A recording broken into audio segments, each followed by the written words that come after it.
Desmonot, thank you so much for speaking up. I am tragically bad at remembering to make sure all of my headset settings. Yeah, thank you so much. I appreciate you. All my headset settings are properly set up when going live for streams, and so thank you. I appreciate you. But all I had said thus far really was good morning, right? I hope everybody is doing well, whether it is morning, afternoon, or evening, whatever time you may find yourself here and joining us. However, what I was getting into, right, because we've been building scenes in Foundry, and especially Asuna Quinn. Hello, Asuna Quinn. Thank you for joining us today. I hope that you are well. So yeah, we've effectively just been working on building scenes in Foundry. I'm building out all the scenes for an upcoming campaign that I'm going to be running, which is going to be utilized to playtest rules for a supplement for 5e that I will be releasing later this year. And so from there, a lot of the things that I do in Foundry, I have been told by others, are things that are not super common for them to actually do for themselves most of the time. And so I thought it would be cool for us to stream this, both as a way for myself to hang out with the community and hang out, just chat, and also as a sort of how-to, I go through my process of building these scenes. So the thing that you missed and all of the frantic clicking around and bouncing back and forth between scenes is I was just talking a little bit about the levels module in Foundry, right? So we're utilizing this to actually create a multi-level scene. So our tokens will be able to navigate between a lower level here, right, and an upper level here, all within the same scene without us having to transition back and forth. But I was letting people know that the first thing you need to do anytime you enter a scene with the levels module enabled, like we have here, is you do have to open the levels module and you have to turn it on. Otherwise, especially when you are designing the scene, if you're building walls and things of that nature to create visual occlusion, right? And because we don't want people looking directly into this, rock wall here, right, as they're moving their tokens around the map. The problem is that if you don't have levels turned on first, what will end up happening is it will create an infinite floor and height wall that essentially exists in neither level. So the problem is that you then end up having to go back and adjust the wall heights for every single one of those. So that was the piece that I was covering, as you saw all of the flailing of my mouse around the map and none of the words coming out of my mouth. Do I want an artist for my D&D campaign? I would love an artist for my D&D campaign, especially because I like to utilize unique assets for literally every single token that I use. The problem that I'm going to run into is that financially that is just not a feasible thing for me. And I could not in good conscience allow somebody to just donate that volume of art for my campaign if they were not like a participant in it or getting something from it, right? And so, yeah, I'll just brass tacks. I don't have the financial ability to pay for the amount of art that I would need to. Once it comes time for actually releasing the supplements and things of that nature, I will definitely be interviewing a number of different artists, and I would like to utilize more than one, because I do want to create a consistent style for the book, but I also don't want there to only be specifically like one hyper distinct art style utilized in the book, but everything that I do will be 100% generative AI free. So there will definitely be positions for artists in the future. Today and for the campaign I'll be running on Twitch is unfortunately not that time. But I appreciate your offer, and I love that you're an artist, and I wish you all the best and luck of getting your work out there. And hopefully maybe we can work together when the time comes for me to be able to release that supplement. But I have given a lot of non-existent preamble in that I was talking to the void, right? I'm talking to only myself because I didn't have my headset turned on. I think that now is the time that we're going to kick on some tunes, just set the tone, chill, and then we will get to work on continuing to work on the scene.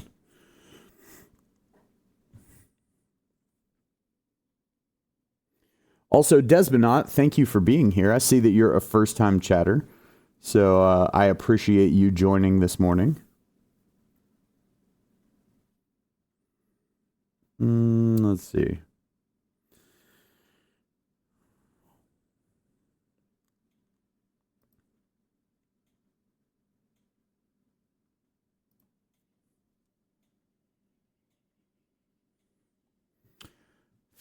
Feeling like wanted something a little more upbeat this morning. Normally I go with something like piano jazz or something along those lines, but kind of feeling it. My budget is non-existent, as previously stated. So, like I said, I would not feel good about allowing somebody to donate that amount of art. And like I said, I very much appreciate your offer, but now is not the time for me to be spending money on art when I will need money for art in the future.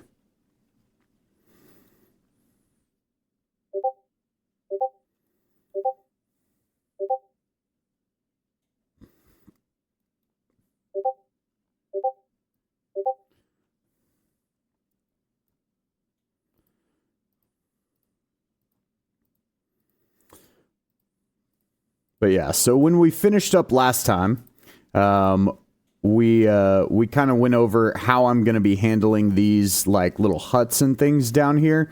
Well, I've realized that to do it properly, I'm going to have to do it a little bit differently than I had originally done this. So I'm going to go ahead and line out the walls of like our caves and static walls, things like that, in this scene to just go ahead and get that sort of foundation laid and get that piece knocked out. But then after that, we'll be coming back to those huts, and I'll show you exactly how we're going to create the effects that I want to effectively, because I realized after last stream what it was that I had done that was causing some wonky issues with tokens being able to see each other like through the roof of the hut and things like that. So, but we'll get back into all of that shortly. For now, like I said, just going to wine out? Not wine out. Not wine and dine either. I'm going to line out these walls. And especially anytime I do natural walls in scenes like this. Natural meaning like clearly these are walls of a cave. I always try to kind of go inside the bounds of the wall. I try not to ride the bounds of the wall exactly because I want the players to be able to see, okay, well, this portion is brick and this portion is rock and things like that. And if I actually rode the wall all the way to the edge, it would completely cut off vision right at the edge. Plus, by just kind of going inside the wall a little bit, right, and allowing for that edge to be there, it also forces me to not have to be quite as precise with going around and tracing all of the edges of those walls one for one. So it's kind of a win-win. It allows my players to have the visual sightlines of, the sort of walls that they're dealing with in the scene and have a little bit better idea of what their surroundings are like. And B, it creates less work for me. So we love both of these things.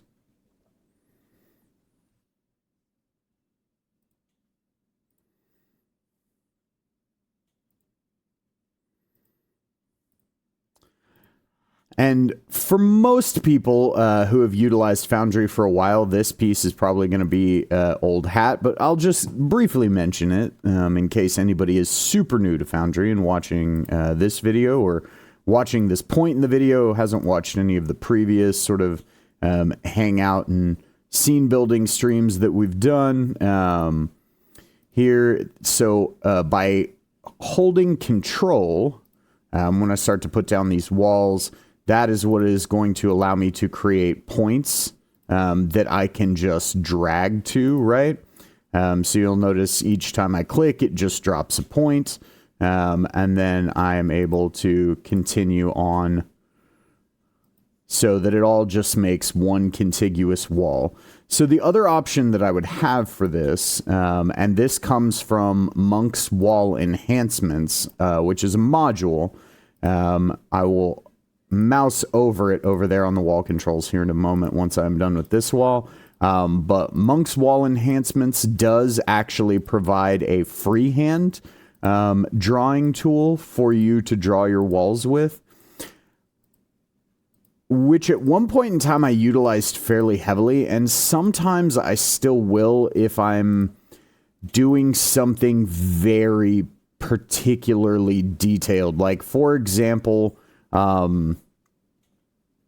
if I had a scene with very detailed trees, right, and I wanted to trace around the outside of the footprint of the tree for like a natural wall, which we can talk about what natural walls do in Foundry versus normal walls here in a minute. But if I were doing that, because there's going to be so much kind of zigging and zagging and that sort of stuff back and forth, a lot of times it is easier to freehand draw in those situations.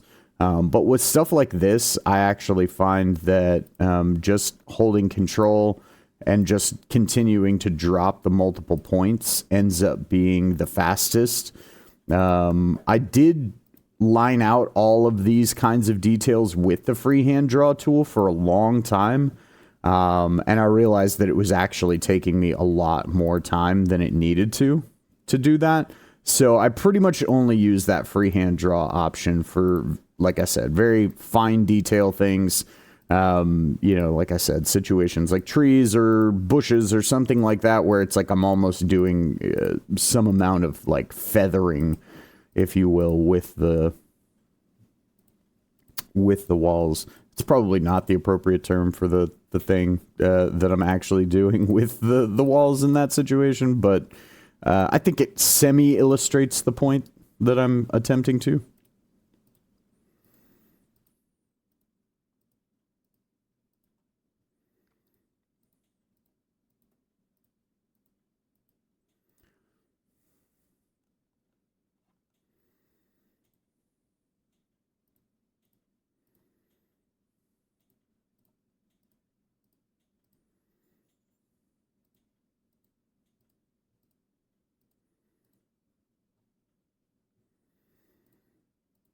And then very similar to when we're drawing the regions, unfortunately, that is the one downside of doing the walls like this, is sometimes getting your POV to actually like move so that you can continue is a bit of a challenge and struggle, and it feels a little jerky when Foundry moves it, but small price to pay, honestly.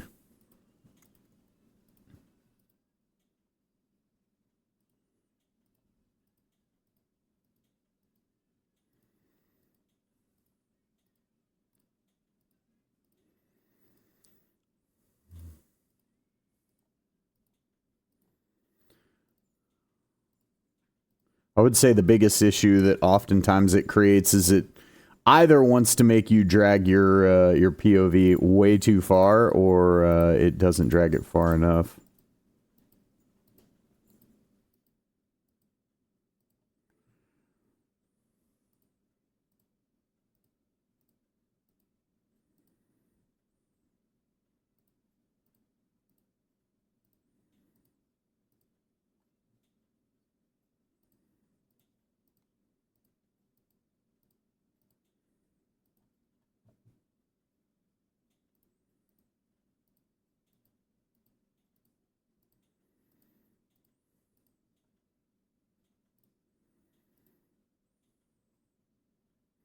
Okay, and then I'm going to drop that there.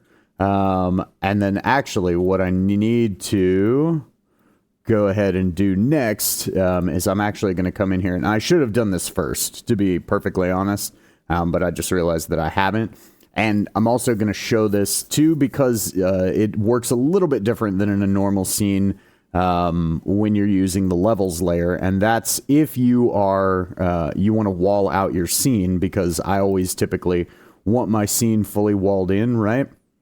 Well, when you're using the levels module, it is automatically going to set the top and bottom heights of your walls to whatever height, top and bottom, you've set here. Well, that is also true of when you go in here and you click the wall scene. So you'll notice that if I click on the upper level, suddenly I don't have a wall around my outer scene anymore. So I do need to go in there, go to configure, and then just hit wall scene again if I want to have that area walled as well. So just always want to bring that up, just in case people aren't aware of that sort of deal when it comes to working with the levels module. So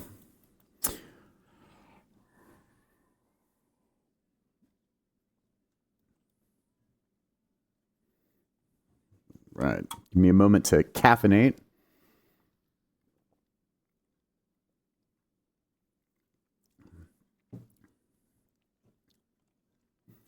All right, and then we will continue.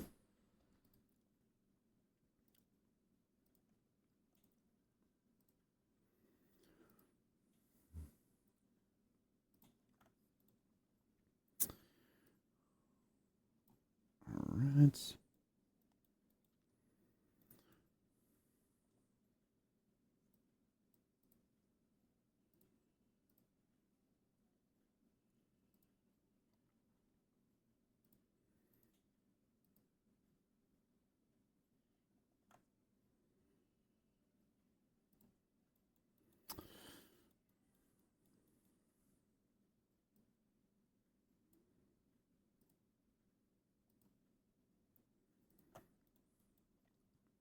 And if I wanted to be hyper precise with like these square pillars, and I mean like making them look like they're exact squares, there is another option that you have for stuff like that. It's actually one that we're going to end up utilizing for these huts, mostly because I need measurements to be very tight and exact to create the effects that I want to over here with that. But you can also, with the drawing tool, right? So I could create a square.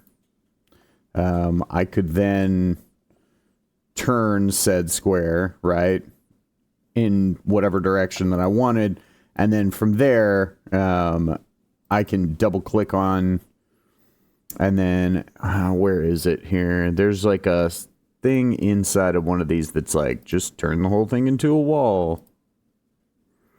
I think it's on position. Oh, no, it isn't. It's over here. Configure. Yeah, right. So the bottom setting over here, apologies. But yeah, the bottom setting over here after you've done like a drawing like this. So if you want to be super precise and you want to just draw a square, a rectangle, whatever shape, you know, and you don't want to just kind of freehand drop point these types of shapes and that sort of thing in your map. And what I could do is do that once, and actually I'll go ahead and demonstrate how I would actually do that. So let's just make a little square here. Now, downside is I pretty much have to kind of like guess at my size because it's not going to let me actually turn this, right, until I get there. So that's pretty good, right? So now I could sit here and I can just go convert to wall. Ta-da! And now it's just made that wall like that. And then really and truthfully, this is actually what I probably should be doing because I can just Control C and then I can Control V and then just move this guy into place over each.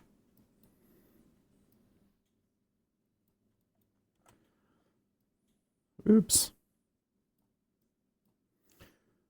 That is the only downside. You have to click drag everything.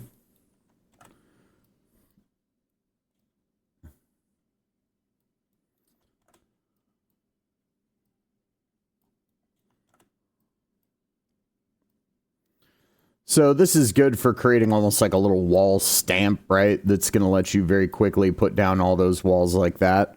Probably what I should have been doing from in the first place. But sometimes, I don't know, sometimes I just like to do it the long way almost.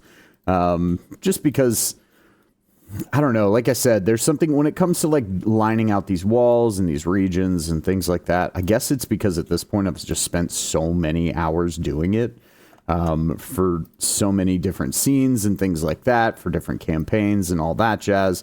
That it's like, for me, it's like there's like a zen-ness to it, right? That I just kind of like to do, even though, like, even with these, would be much easier for me to just make a little rectangle, like, wall stamp sort of thing, and then just pop, pop, pop, pop, you know? So if you're going for expediency, I would definitely recommend using the draw tools function to create the shape and then go in and drop your walls, right? For me, though, you know, part of this is also just the hangout, getting to chat and interface with you guys as I sit here and I work on these scenes. And so I don't mind using a process that takes a little bit longer. It's probably not the most exciting thing in the world to watch. So for the VODs that I release of this later, it is probably not the best option. But for now, it's all good.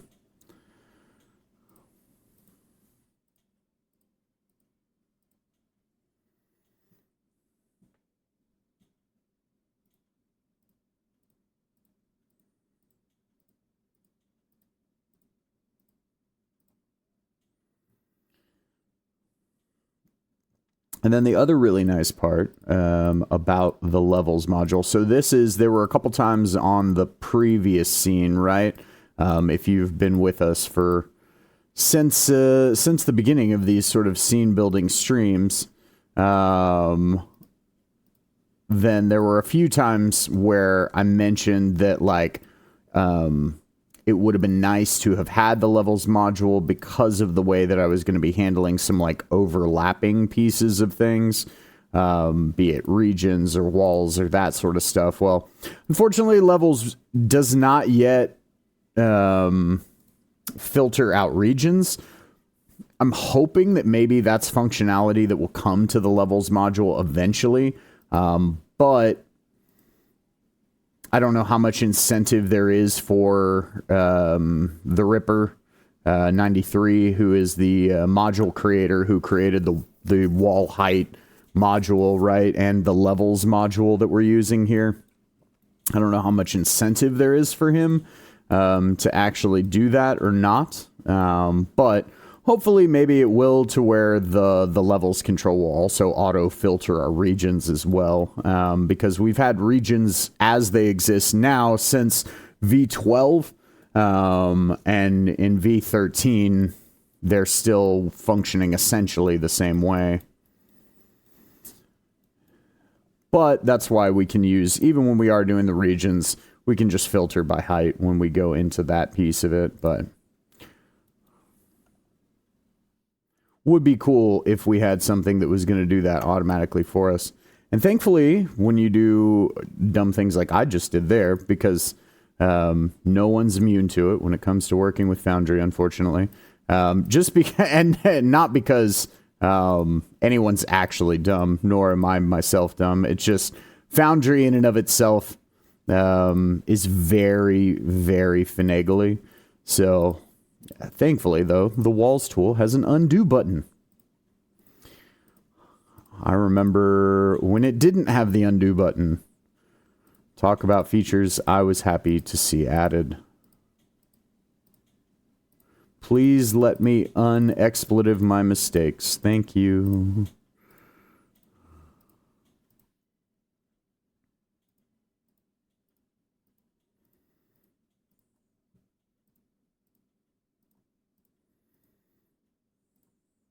Nope.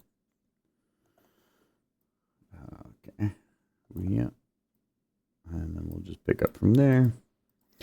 So that was a good way to accidentally demonstrate that. So I accidentally let go of control, right? So it dropped the final point and didn't continue dropping more points as I moved around and clicked. If you go to, I'll just very quickly do it again, right? Intentionally this time. So if you are working on something like this and you find that you've accidentally done this, if you just go to this point and press control again, and then click drag for a new wall segment, it will immediately just pick up where you left off. So rather than starting a whole new segment and then having to go back and remember to connect them, that's an easy way for you to make sure that you're just continuing to create a contiguous wall. A lot of people who are used to using Foundry and used to using walls will probably already know that, but you know, little things like that are kind of the things that, like, at least for myself. Now, keep in mind, I've been using Foundry for a very long time. I believe I started using Foundry around V6 or 7. I don't remember which. One of the two. But so there were a lot of those aspects that I just kind of had to learn through trial and error. So I always like to take the time to point out those little, like, I don't know, carnal knowledge things that I had to, like, kind of just learn through experimentation and messing things up and then fixing them and that sort of stuff. Because there were, I mean, I'm nothing if not stubborn. Anyone who watched my Expedition 33 stream yesterday will know that. But so the same is applied to getting things to work the way that I want in something like this. Because it's like, I can see a tool like Foundry and I can know what its capabilities are, even if I know that I have no idea how to do it, right? And so oftentimes, and actually in the very early days of Foundry, you know, back in V6, 7, whatever it was, when I was first doing it, I didn't even really know that there was like an official Foundry Discord. There wasn't really that many people who were utilizing it at that point in time. So it's not like there was like a lot of resources to learn. So there was just kind of a lot of brute force trial and error trying to get things to work the way that I wanted to over time. And so anytime it's a piece like that, even though it might be something now that's been in Foundry for a ton of time and people might know exactly how to utilize it and everything like that, I still like to take the time to at least mention.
All right.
Right.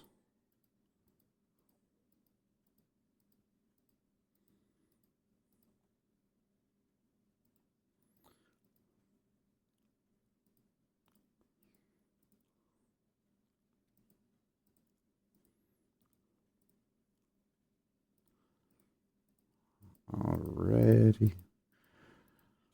And we're almost done with this wall segment, I think.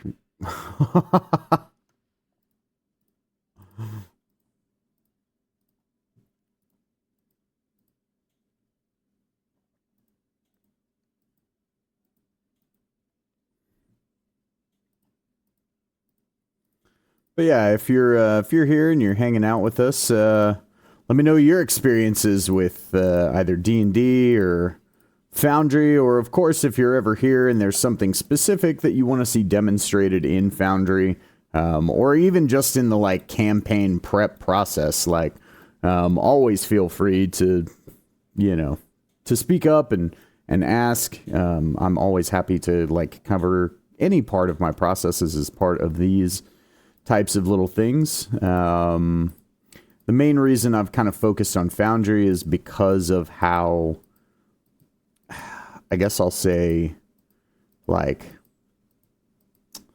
I don't know that I would say counterintuitive, but a lot of the way that Foundry works is not super intuitive in a lot of ways.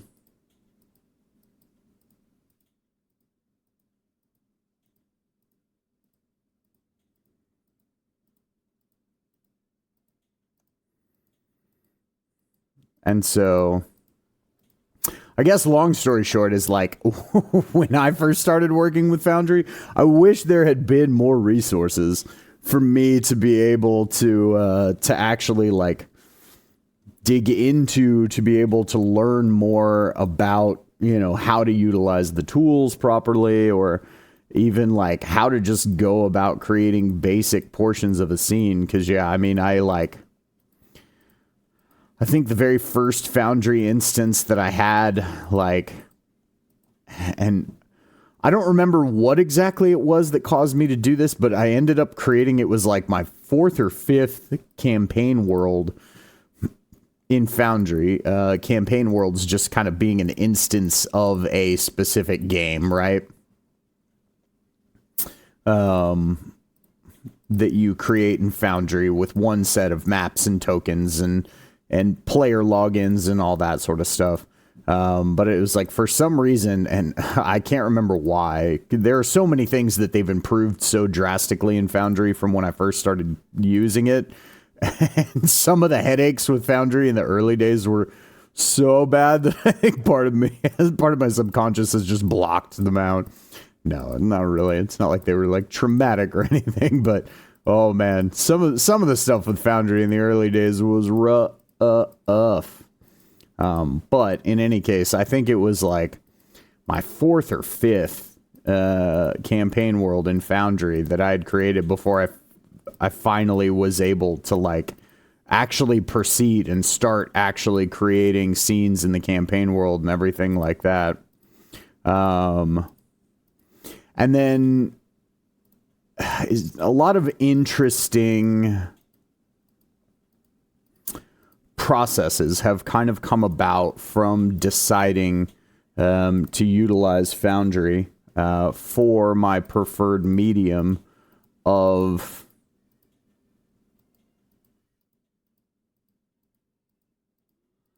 creation, right?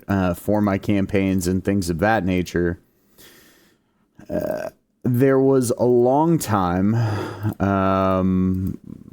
when I did things a lot differently for my campaigns, and actually for Theater of the Mind, I agree with the thought process, because if you watch any like Dungeon Tube and that sort of stuff, to get ideas for your campaigns, or things of that nature, and a lot of them will tell you, especially if you're a first-time DM, less prep is better. You don't need to hyper prep everything.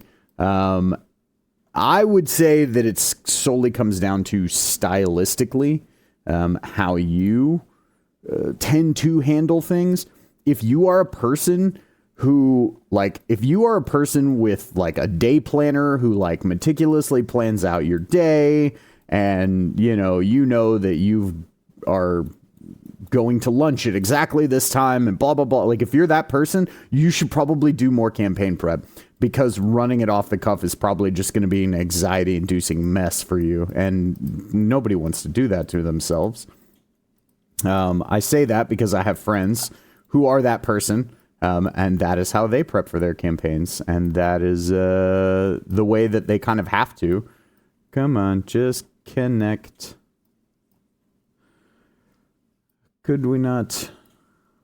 Will that work? Fine. And then we can just delete this. Okay. But, for something theater of the mind where you're not doing all this mapping and everything like that. So, I mean, that's part of the reason why I love Foundry so much, is to a certain extent, and I mean on the lowest possible extent, is it is almost like video game level design to like a little bit. And like I said, to the lowest possible extent compared to what an actual like video game dev and designer and that sort of stuff does. This is very much light by comparison, right?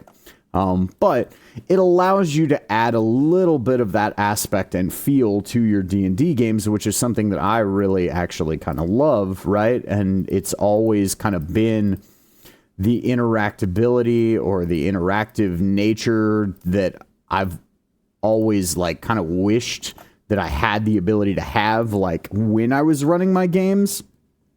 And so I go super in detail with the way that I build things out in Foundry, but because of that, it also means that it is incredibly hard to do things on the fly. And so essentially my process has to be one, or not has to be, but at least for me to confidently run a game, it has to be one where I actually do over prep, right? I actually am essentially, like, I will have every at least major point, both intentional and optional, that will exist in this campaign built out in Foundry before the campaign starts. And what I mean by that is like all the different scenes of all the different important locations that the players are going to kind of have to go to as part of the campaign, right? If they want to actually engage with the main plot point, which that's the other thing that you have to consider when you're running a D&D game. And if you're not going to railroad your players, which I never like to, although I do call most of my D&D games the railroad into the sandbox. Actually, in one I ran not that long ago, it was quite literally the railroad into the sandbox, because the campaign started with the players on a train that then was blown up by unnamed forces, and they were immediately thrown into a way too overly ambitious fight.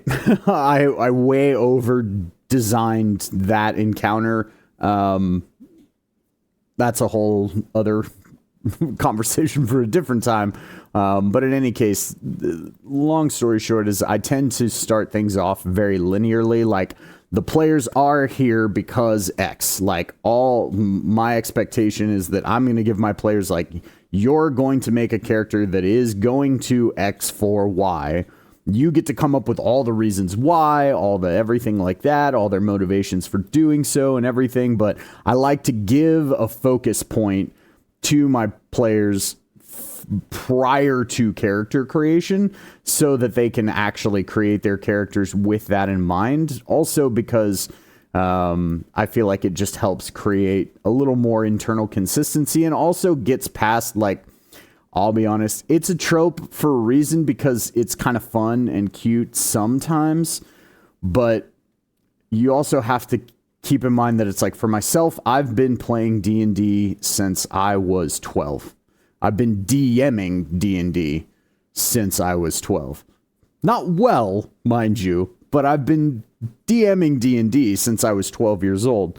And now at 40, you know, here we are 28 years later, though everybody meets at a tavern like, I can't stand it anymore because I've done it to death. And so I feel like I have no way to make that enjoyable for my players. And so I avoid the traditional, like, everyone meets at a tavern trope of how campaigns start. There is nothing wrong with that. It's a trope for a reason, because it is actually cool and it's iconic and all of those things.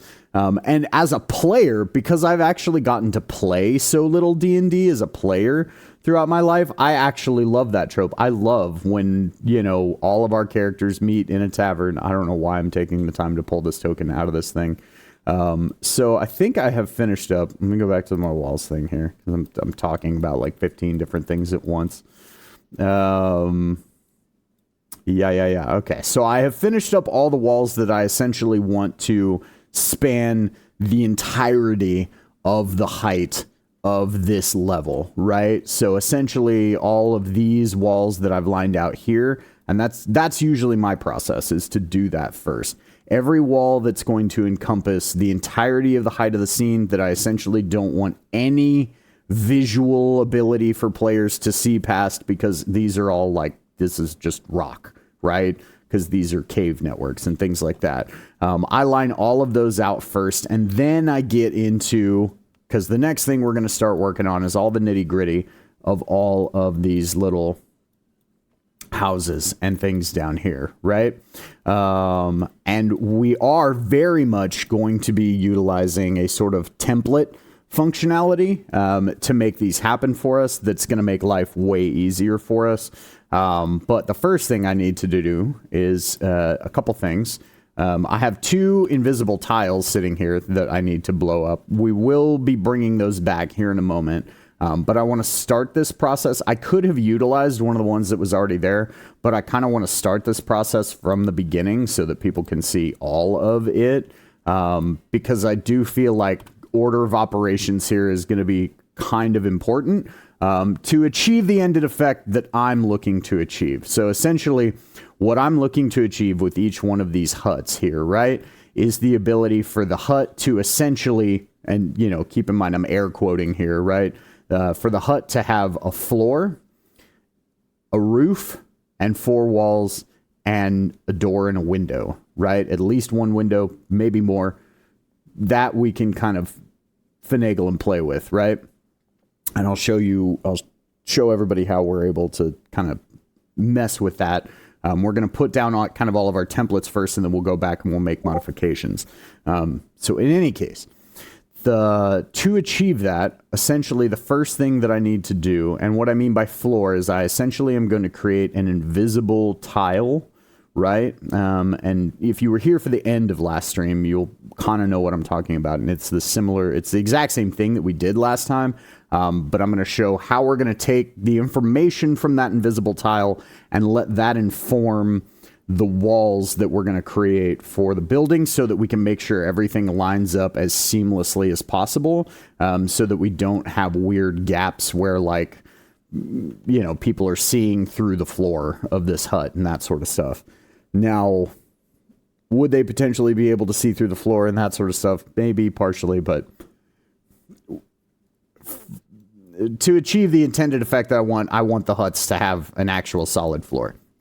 I am not going to do the same thing for these walkways, because I'm just going to handle that as being a situation where, like, somebody below has cover from someone above and vice versa. So I want those sight lines to be open, because I specifically want these to seem like rickety, gap-filled, you know, walkways that allow for, you know, vision to be seen through it, even if it's not necessarily super clear. All right, so to do what we're going to do, I'm going to come in here to my tile browser, and then we're going to go to assets, and then I'm just going to go, I personally have these texture assets. Again, Forgotten Adventures is where all of these assets come from. This is just the map making pack. I'm pretty sure that just the base map making pack. from Forgotten Adventures. They have a ton of assets on there that I find are just super useful for a lot of situations. I've been using this map making pack for forever. For this, it actually doesn't really matter what I put down, so long as it's square or rectangle, because I'm essentially going to change the shape of this to fit the size of this hut here, right? And then we're going to end up making this invisible after that. So the first thing I want to do, and kind of like I did, because I'm going to have to create real walls to make this effect work. And what I mean by real walls is not terrain walls. So I will actually, we'll just set this guy over here to the side for a moment. I'm going to very quickly demonstrate terrain walls in case you weren't here for it on the other scene, so that you can see what I'm talking about, and so that then you can understand why I would choose not to use those here. So essentially, a terrain wall is a wall that requires 2 levels of wall to actually block sightlines. So I'm just going to very quickly drop these, right? And it doesn't matter because I'm going to end up deleting these in like 3 seconds anyways. But so now that we have that there, if we come here to our token, so what ends up happening is at any point in which this token is looking through 2 of those walls, so we can see the front wall doesn't block vision. This token is able to very clearly see the details of the roof of the house, right? And then the back portion is what's actually blocking vision. So this is super useful. We utilized this on the last map for our tents, right? So that people would be able to see that the tents were tents as they were navigating around, but it would still stop sight lines from being able to be seen past said tents, right? So here, what we're trying to do is we actually want to fully encapsulate this house, right? And so the issue, if I do this, right, if I do this terrain wall, what will happen is that I want to be able to create a simulated effect of having a token inside this and having portions of the walls that then block vision, right? Well, so the only way that I can do that, I'm going to click back on my walls tool real quick. The only way that I can actually do that, and then we're just going to destroy this, is if I use real walls, because otherwise you're going to be able to see through one layer, so they're going to be able to see anybody inside this hut clearly. And I do actually want to have some elements to the walls of these huts that break up vision. Keep in mind, all of this is meant to be playtesting my FPS 5e supplement. And so one of the biggest factors, if you've ever played an FPS game, right, and it is trying to give a little bit of that FPS kind of visceral feel to the gunplay and the combat interactions and that sort of stuff, is, you know, being able to peek around windows and corners and things like that. So I want to, with creating that feeling in mind, right, for this campaign, I want to make sure that my players have the ability to do things like open the door, move in here, like hide behind a wall and then peek out into a window and that sort of stuff, and that there are interesting sight lines and angles and that sort of stuff that all of those sorts of things create here on the map. Now, will my players end up in a combat here, and will any of this matter? The answer is actually, who knows? Because this entire space is going to be optional for the players to ever even interact with. They may never even discover that the place that I'm currently building is here right now. However, I still want to make sure that it's set up properly to have the type of experience that I want to create if they do come here. Also, I decided to move on to this scene even though it's optional, because I knew for sure there's some of the other scenes that I have planned that are kind of still conceptual in my head, and I haven't fully decided what base maps and things like that I was going to use. But I knew this one was going to provide an opportunity for us to create a multi-level map. And so even though this is going to be essentially all side quest space, if you will, I still wanted to move on to this one just because of all the cool elements of Foundry that I feel like it lets me show off and that sort of thing. And, you know, hopefully, even if you don't decide that you need this same level of detail, right? Because honestly, you don't. Like, Do I love this level of detail in my maps? And do I like to obsess over all these little components? Absolutely. But that's a thing that I love to do when it comes to designing my maps, my, campaign spaces, things like that. They are aspects that are 100% unnecessary to run a successful D&D game. But if you are the kind of person who wants to create these kinds of effects for your table, I just thought it would be cool and a way for you to see some of that work in action, right? And some of my process of going about that. And if you know ways to do things like creating this floor and ceiling we're about to do for this, hut here that you feel like could be done in a better way, feel free to share those in the comments, because this will get uploaded to YouTube after the fact. Or if you're here in chat and you feel like you know a way to do that, by all means. I am always down to improve my own processes as well as help others improve theirs. So I've got this the size that I want it, right? Now it looks pretty silly with this big metal stamp over this hut right now, but we're gonna fix that. So I've got this at the size that I want it. So the next thing that I want to do, right, is I will come right back to my regions layer, because I need to know what height I'm going to set this at, right? So I'm going to mouse over this walkway here, and that lets me know this is the 25-foot region, meaning that the floor of this hut is going to be at 25-foot elevation, right? So that's another reason why we create this region map, or why I create this region map for my scenes, is so I have that very quick, easy reference. I can go back and look at it. I don't need to guess, okay, how tall is this? How tall is it not? That sort of thing. So, got that. We'll go back to our tile browser then. We know that this needs to be at 25 feet. So, and we want this to exist only within 25 feet. And what I mean is I don't want this to have thickness to it, if you will. Right? So, again, simulated. But, so I'm going to set the top height to the exact same height as well. Right? So now that this is at 25 feet in height, I'm also going to come in, and then I'm going to do appearance. And then what I will do is I will just literally take the tile opacity all the way to 0, right? And by taking that tile opacity all the way to 0, it makes the tile disappear. I still have the actual hut visible, but it's now going to block vision between the two levels. So if I have one token above and one below, they're no longer going to be able to see each other. Ergo, sort of simulating the floor to this hut for us. So I'll just go ahead and set this guy at, 5 feet? That's probably, or fine, 0? I think this is at 0, so yeah. And then we'll just very quickly put this token under, right, that space. We'll move this token back above, and then we can see that this token and the others' sightlines are now broken up, right? Now, I, as the dungeon master, am going to be able to see both of these tokens in that same space, right? But the heights are what are going to inform, is this token above, like inside the hut, or is it below?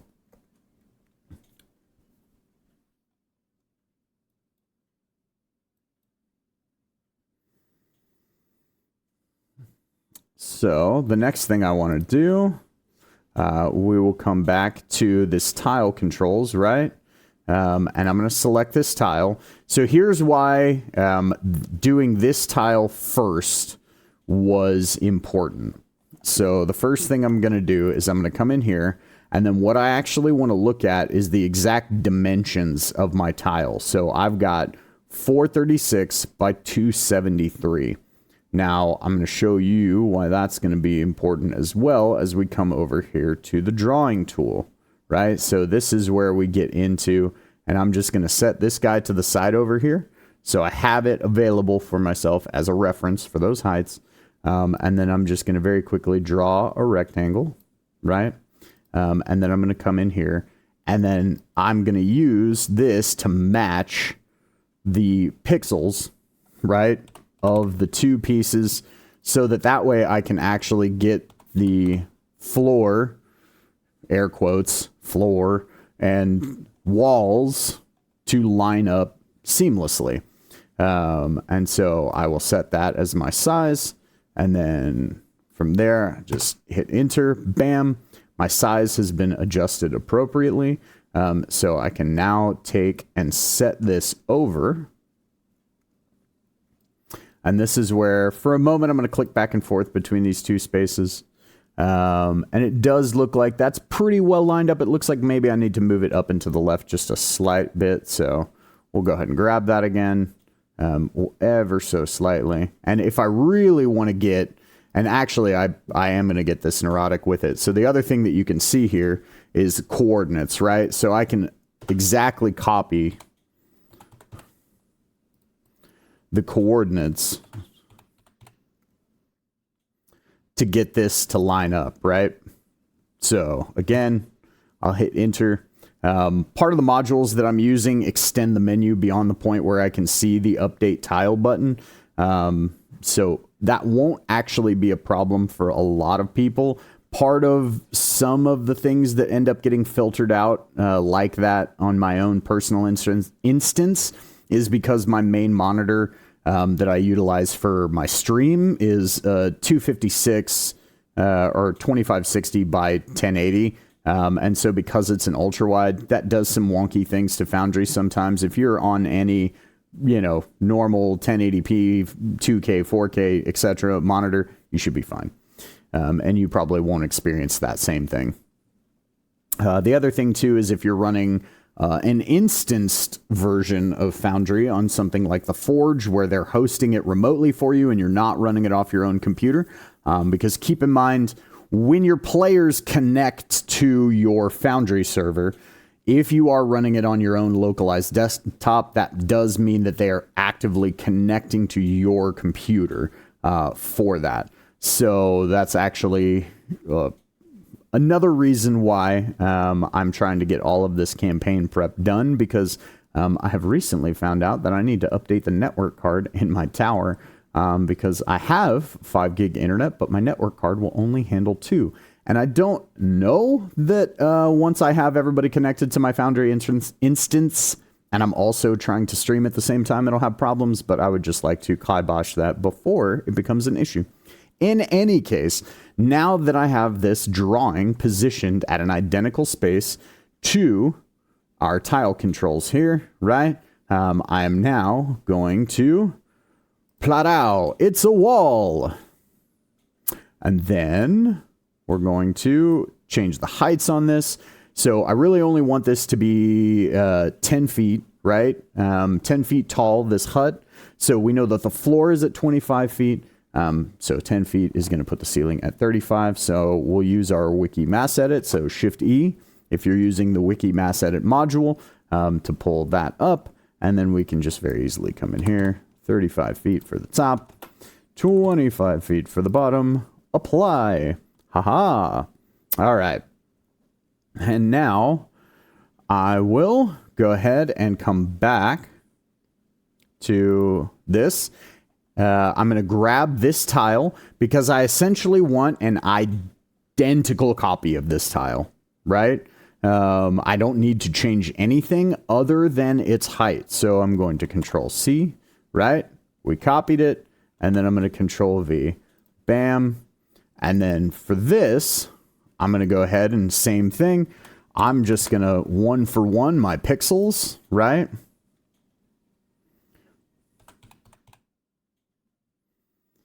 Boom. Cool.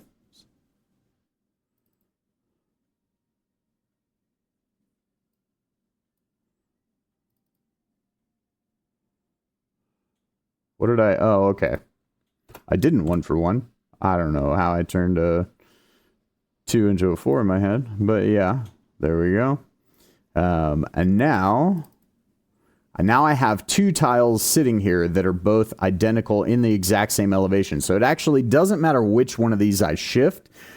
Since this one is currently over the other, I will go ahead and just shift this one. And we will make this now our 35-foot elevation tile.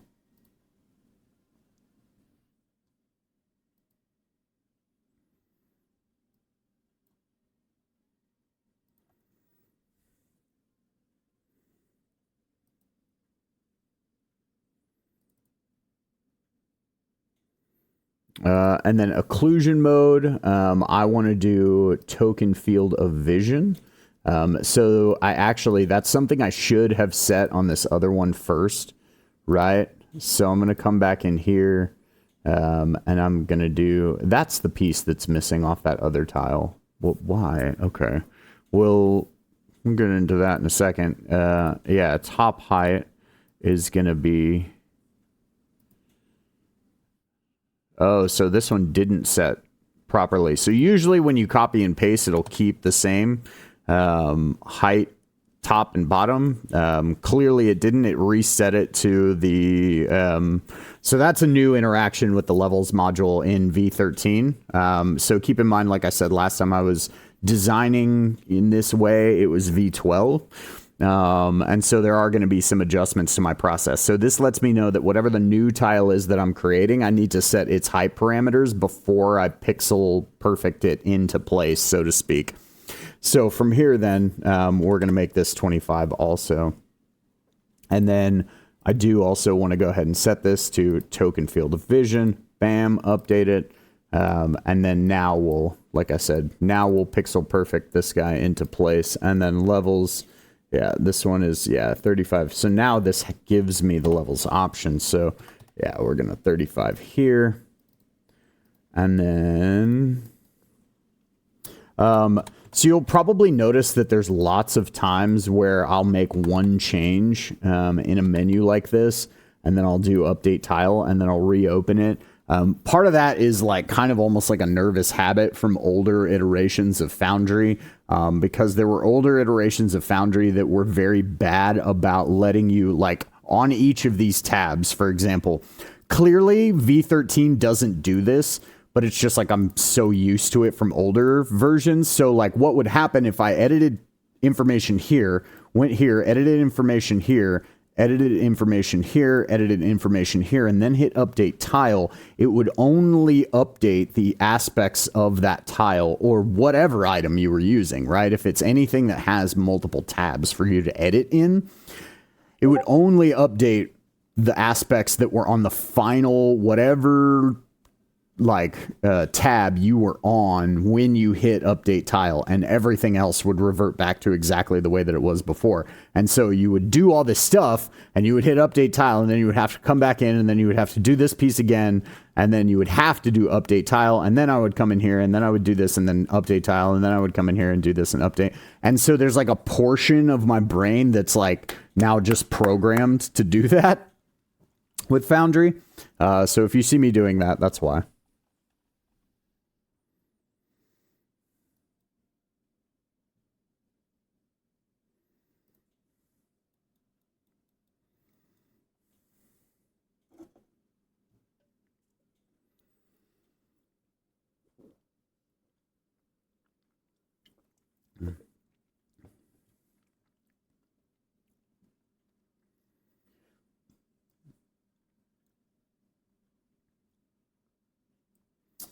All right.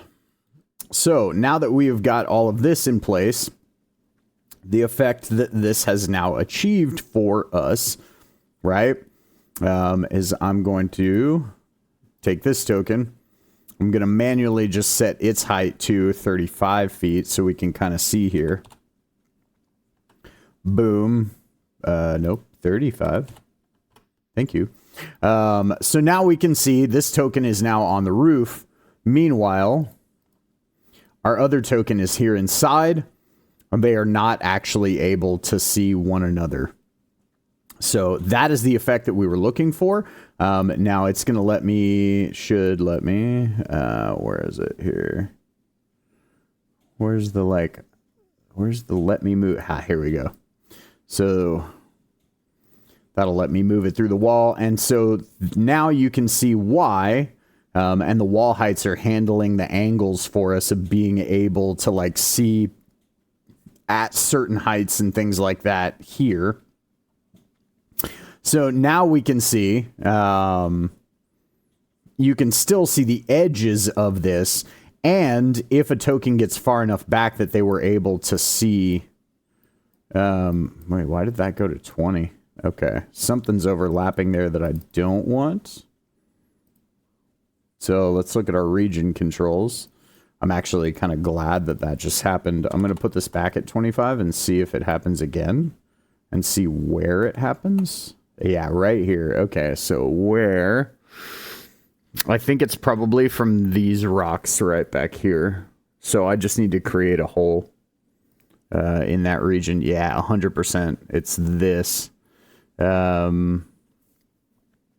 Because this is grabbing from 20 feet in height. So did I create a sub-region for 20 feet?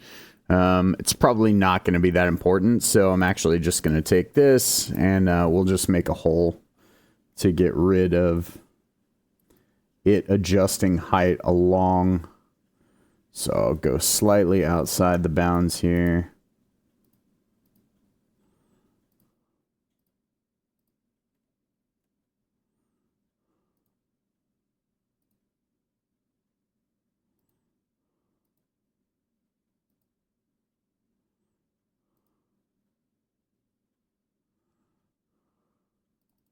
All right.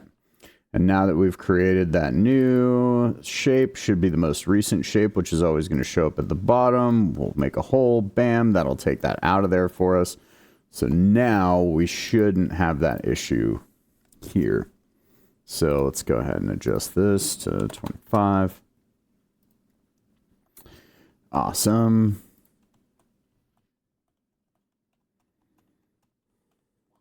All right. Cool, cool.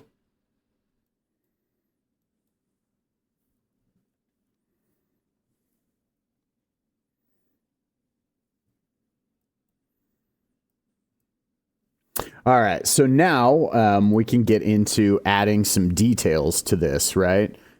So one of the things that we can do here, and we're going to do this intentionally, is we can... So you've probably seen me do this on accident already many times. So I'm going to create a door here, right? So by having this segment now... I can extend this over just a little bit more. Want to make sure that it's big enough for a token to fit through. And then now we can just edit the parameters of this particular segment here. Now the downside, as we see, is that for some of these segments, like this, it's going to reset it. We can just very quickly change those heights back. Okay, that's a fun new V13 thing. Okay. And then here, we can now go door type, door. Boom. And now that's a door. And then same thing over here. I want to have a window. So I'm going to segment. And then this segment needs to go back to the appropriate height. So 35, 25, bam. And then we're going to make this into, I'm actually just going to delete that, right? So with a lot of these things like windows and that sort of stuff, you can go in and manually change all the parameters of normal wall to essentially just make it a window, and it will turn it into a window for you. But from me, I just feel like it's so much faster. And then you can see there, I accidentally did the thing that I was trying not to do. I just feel like it's so much faster when you're doing a very specific type of wall, like a window or something like that in its place. Door is easy because you literally just click in there and you just go, you're a door now. And then it's a door. When it's not a door, when it's like a window, that has a lot more parameters that have to be set. And so I like to go in there and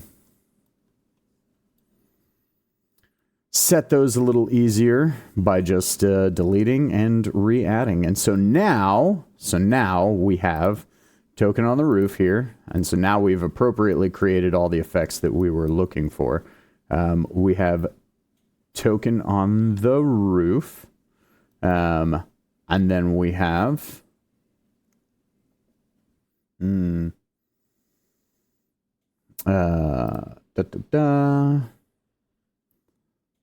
me go back to the other token here. And now we have token below, right? That is able to open the door, move inside. They have the sight lines here, right? Meanwhile, our token that's up on the roof is still invisible to this token. Now let's say they hop down. So we'll go ahead and boom. Did I leave that in front of the window? Oh, right. Yeah. So that's the cool part about windows is like you have to be within a certain distance of them and that sort of thing to actually see through them. So that creates situations where now my players or enemies, and this is sort of the intended thing that I was looking for, can move in here and will have sight lines to enemies outside when it's harder for them to see them inside, so on and so forth until we get, you know, actually inside here. And then I guess actually for this, because I don't really want it to be a window, I want it to just be an opening, right? Because these are huts. So this is also good why I'm playing around with this. So what we're actually going to do here is we're actually just going to, we'll delete that again, and we're going to use an invisible wall here. Yeah, we want an invisible wall because we want it to... goodness. Okay. Actually. Boom. Undo, undo, undo. Oh, no. Okay, well, so the undo tool isn't a true undo tool, clearly. Okay, but we can go ahead and do that. Is this the appropriate height? Nope, it's sure not.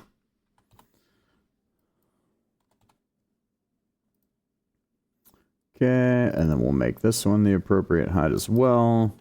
5. Boom. And now, yeah. So, because I do want player standing in the window to be visible by player outside, right? Or character inside versus outside. Now the question is why isn't it letting me just like move through the door? Oh, because the door's closed. Duh. Good job, me. All right, but yeah, open the door. Sightlines there. But, same time, token here. Moves there. Behind the wall, right? Giving itself some cover. Bam. Out of line of sight of token here. Or should be. Oh, it's because I'm the DM. I'm pretty sure.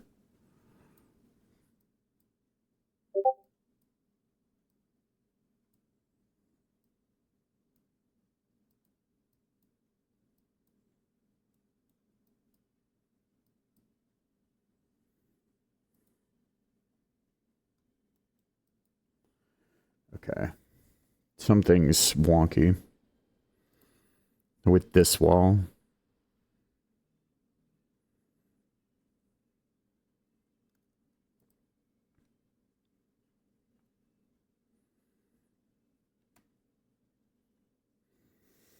So we're gonna fix it.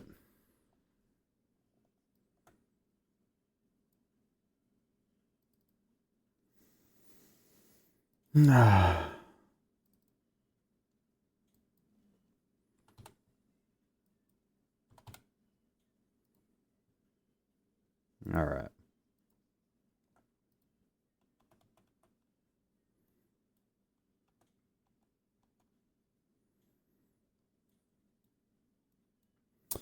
I guess I don't understand why that token is visible when it's clearly not from here. I mean, because even the angle of occlusion shows that the token shouldn't be there. Oh, I guess because this tiny corner is there. Okay. Yeah, so, I mean, that would just be a situation. I would just tell them they're in full cover. In any case. sometimes Foundry is not a perfect tool. It's not an actual 3D map. I'm not actually designing things in Unreal Engine 5 or something like that. You just gotta be okay with things not being perfect, unfortunately. All right, but now that we have kind of our templates in place here for things that we want to do, and we can make modifications to it as we add it to other like spots over here and that sort of stuff. And not only can we will. So I went in and I did all the little like detail pieces here, right? Like adding in the windows and all that sort of stuff. I'm going to recreate another stamp after I grab one of these. So we're going to Control C and then Control V, Control V. So, and then we're going to turn that like so.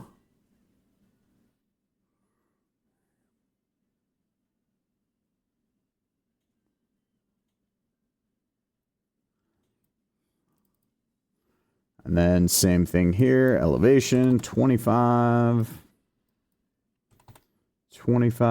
update.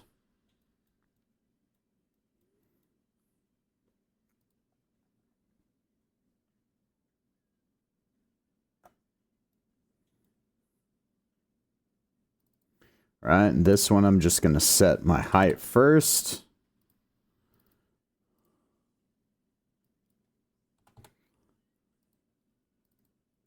And then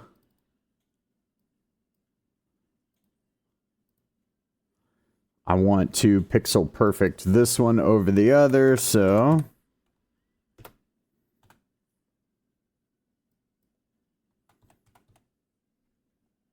boom. Floor, ceiling done. So now we'll come back to our handy dandy draw tool. Swoop. And then width, 436. Height, 273. Boom. And then we'll turn this guy like so.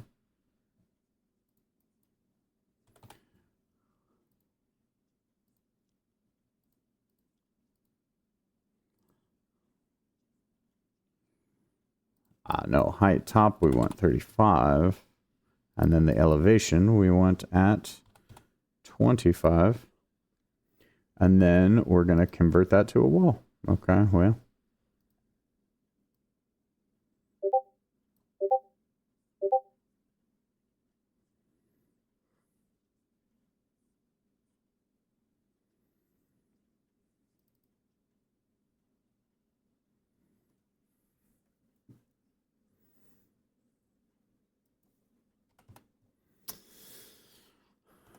I'm probably going to have to remake this, I just realized now.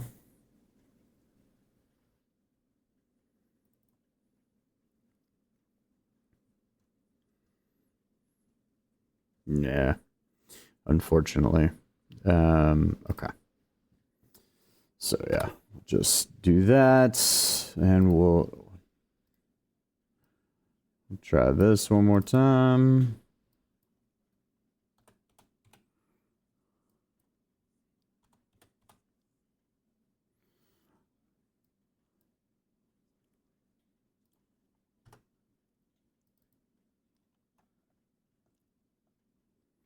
All right, we'll turn that, and then we'll do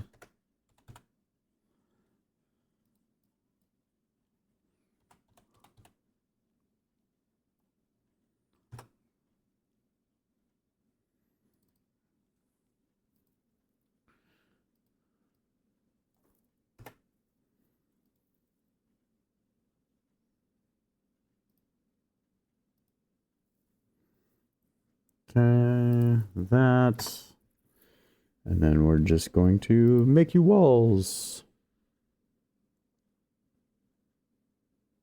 And it kind of, for the purposes of this, doesn't really matter if this wall like intercedes through the other. We're pretty good with that either way. So we'll just very quickly grab those guys, and then top 35, bottom 25, boom.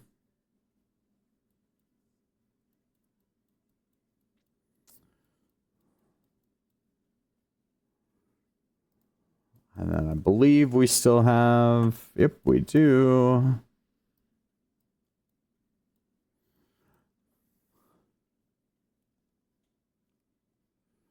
Okay, and then for the purposes of this, just for getting it into place, I'm going to go ahead and bring this, back. Just because it's really hard to see angle-wise, right, when it comes to, like, putting it someplace like this. Not only that, but clearly this is going to be at a very, very specific angle. So, rotation. I always forget where the starting point is, but I'm just going to hit 15 there. Okay, cool.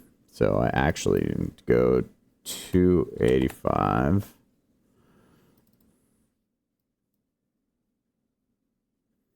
So let's try 290. I want to say maybe 295.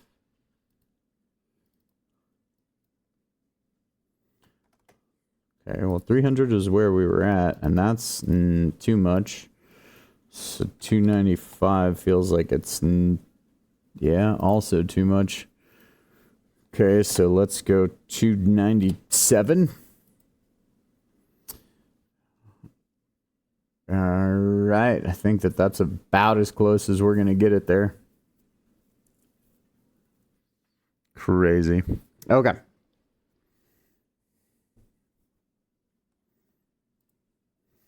So for this, I'm going to specifically copy this tile so that it's already at the appropriate angle. And now I'll go ahead and set my heights, right? And then I'll go ahead and I will position or appearance, do the opacity. Let me go ahead and do this because we want to pixel perfect it.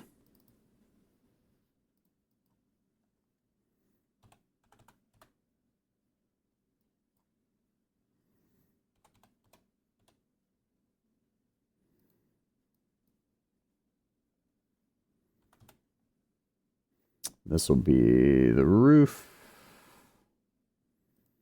Why is it not? Okay, please, yeah. 35, okay. And I guess, strangely enough, it makes you do this while they're not over one another.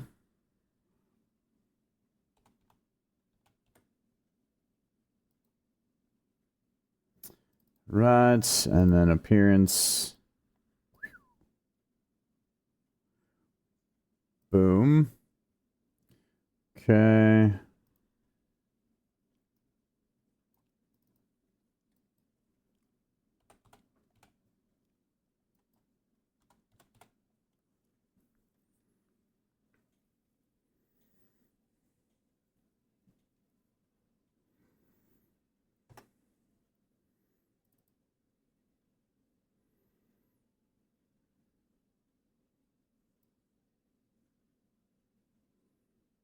All right, and then rotation, we want to put it 297.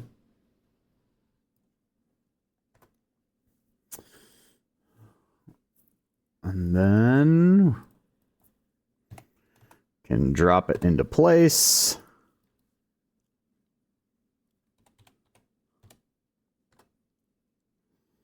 And now we can make it a wall.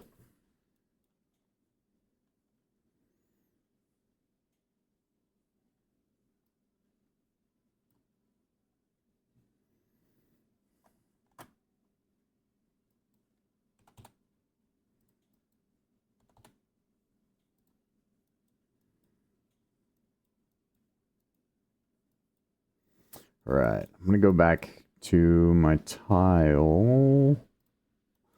And I'm going to grab one of these original ones here, because my next two are kind of both of this size, are both facing that same direction. It'll just make life a little easier for us.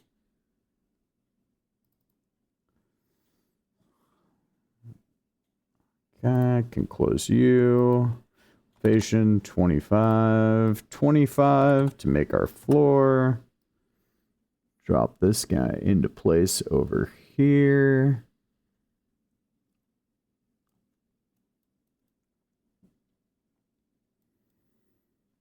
And then I'll go ahead and have this open so that I can, boom. And then we'll make this 35, 35, boom. And then we'll get our pixel perfect coordinates here. Oh, definitely don't need those numbers. Right. And then once more to our drawing tool.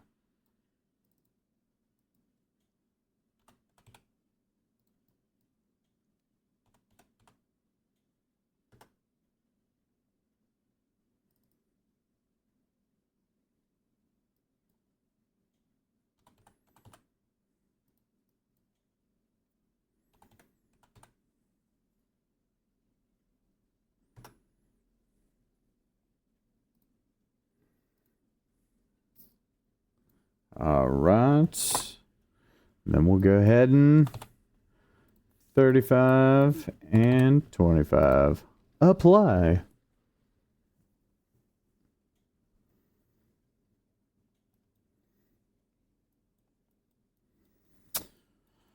Right, and then we should still have that tile on our clipboard. We do. And we can get rid of this one. Elevation 25, 25.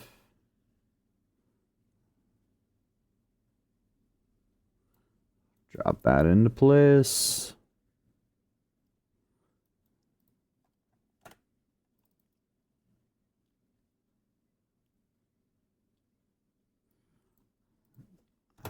All right.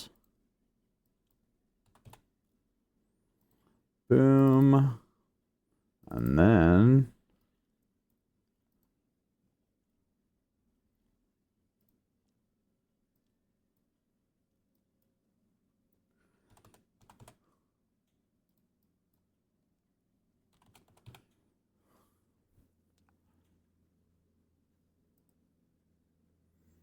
boom. So those should be overlaid in place properly now. Yep. And then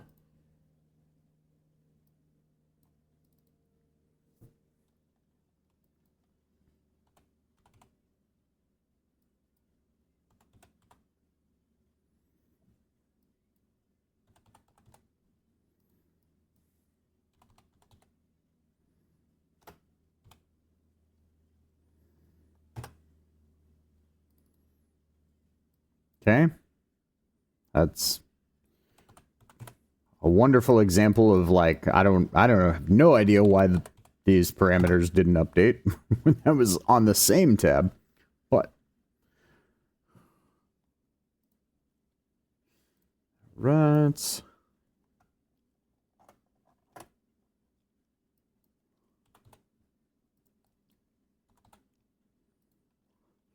Set those heights, and now we've got all of the, oh, nope, nope.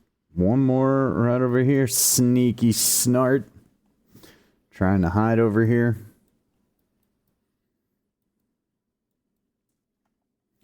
From my, fully in plain view eyes. Ooh, okay. We can just, yep, we don't need that. How was that wall we were stamping around with earlier? Interesting that that's still on the clipboard. Okay, that's what we actually want. And this, we just want to go ahead and turn like so. Get rid of this.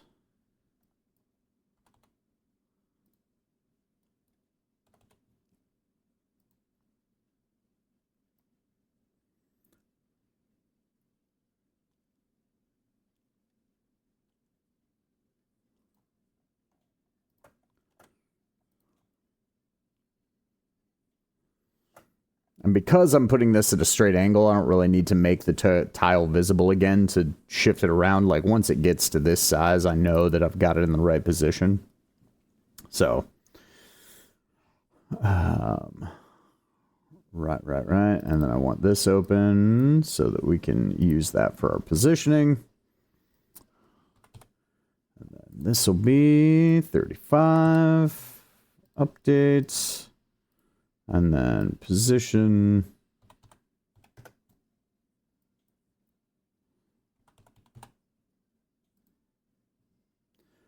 That into place. And then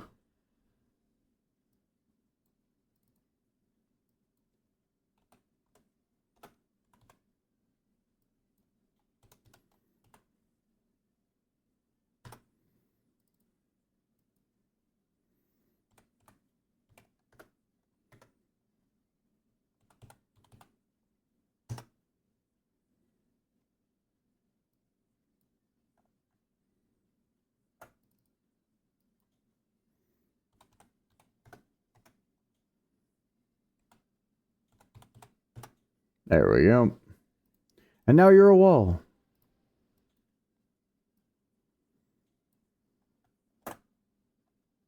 Nope, didn't mean to do that. Meant to do that.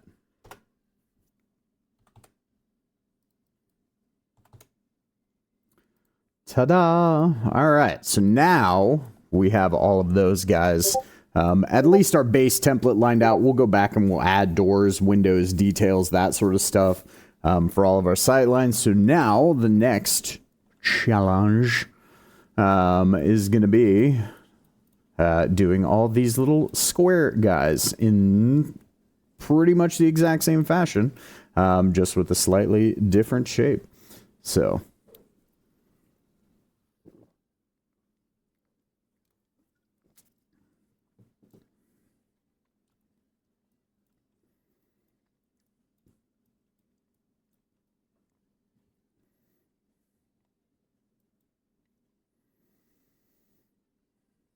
okay, so pull out our handy dandy tile again.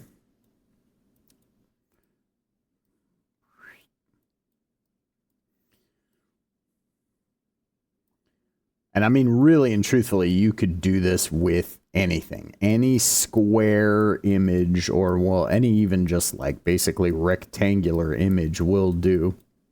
So I'm trying to see if there's actually one of these huts that is straight. And there isn't. Not a single one of these guys actually sits at a proper 90 degrees. Okay. We love this.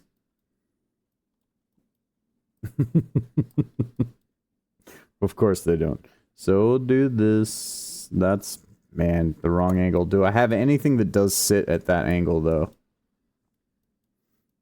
No. Oh.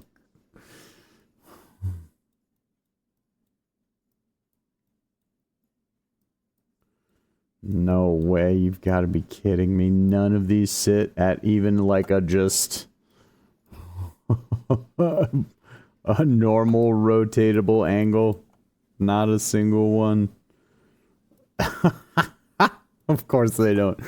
All right. Well, this is what I get for being ambitious, I guess. Fine, Foundry. Let's do it your way. Not really. That's actually, I mean, I understand why they're going for the look of having these things be kind of like uneven and, you know, like this whole place is kind of cobbled together and all of that sort of stuff. The map maker did an amazing job with this map. Seafoot Games, by the way, Seafoot Games does all of the maps that I use for my D&D games. They are an amazing resource for maps for D&D. You should definitely check their stuff out, seafootgames.com, or you can find them as Seafoot Games over on Patreon. And you literally get like hundreds of maps for like $5 a month. They're dope. Luke, the guy who does all the maps, he's super, super cool. They've given me permission to utilize their stuff for all of these streams and everything. And I've been using their D&D map, or their maps pretty much exclusively for D&D for years. They are not a sponsor in any way, shape, or form. I really love their maps.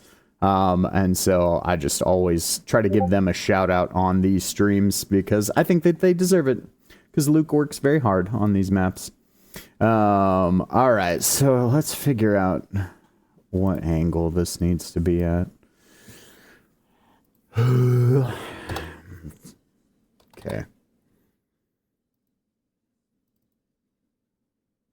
15 is way too much. What about 5? 5 there? 5's not there either. It needs to be less than 5. This is 3? Are we at a 3-degree angle? You really trolling me like this? Map? I don't even think that's right.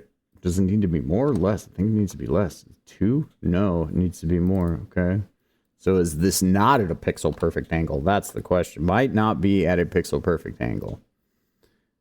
So we might just have to deal with, like, good enough is good enough. Just say that to myself 50 more times. Good enough is good enough. I'm just kidding. Okay.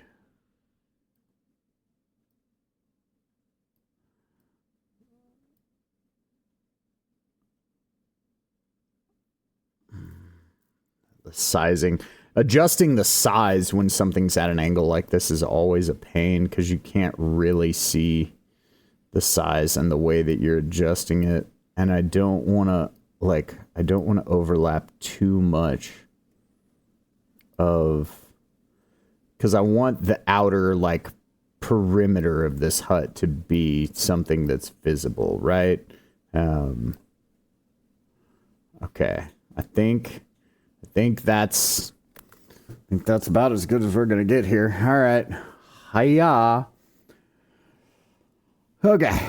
So now we can go ahead and set the elevation on this. I think that my last step. Okay.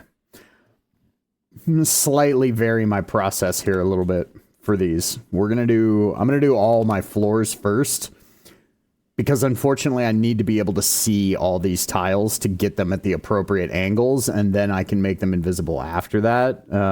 So I'm just gonna go around and do it like that. Okay.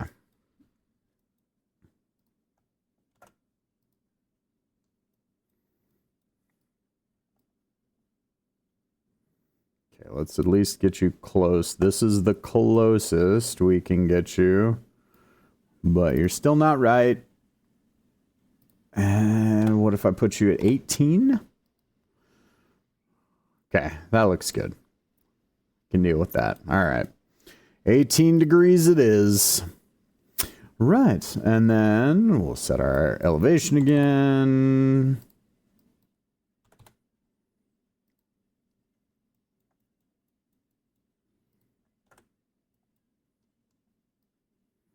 Okay, thankfully, this one seems to be offset at the same angle.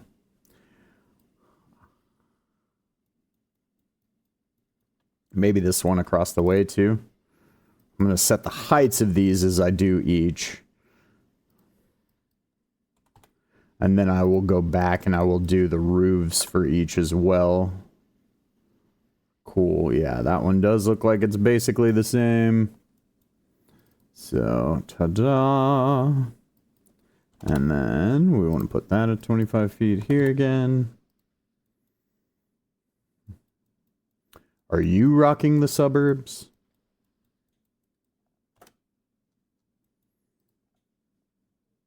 No one who watches the VOD on YouTube will understand why I just said that. And you know what? I'm okay with that.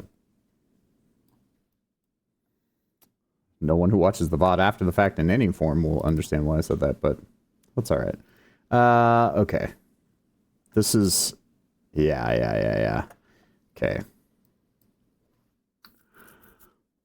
So this is probably... What was the other one? Was like 3 degrees? Oh, God. I'm just going to go look at it. What is this one sitting at? What ridiculous... rotation? Yeah, 4. So this is probably 4 degrees Because this looks like it's just the inverse. So this is probably 4 degrees shy of... Yep, it sure is. It's 4 degrees shy of 360. So...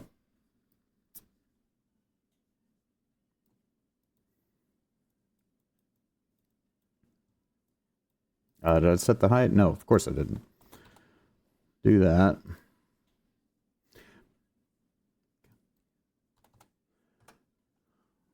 All right.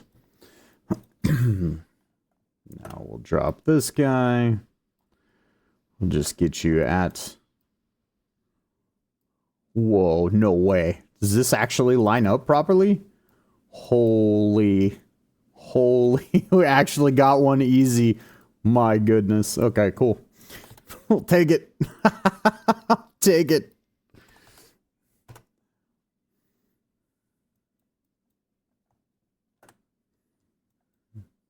All right, thankfully this has that same 4-degree offset. 4 degrees. Come on, Luke.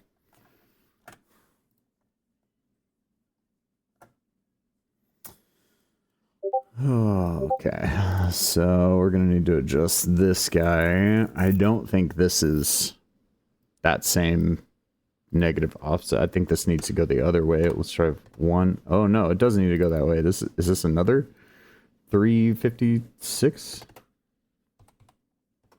No, it's not. It's more than that. Okay. Let's just try 350. How close does that get? 350? You know what? 350 is looking like the winner.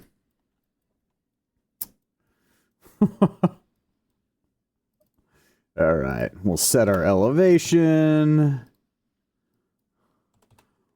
Boom. Did I set the elevation on this one? Of course I didn't. Of course I didn't remember to do that. Ta-da.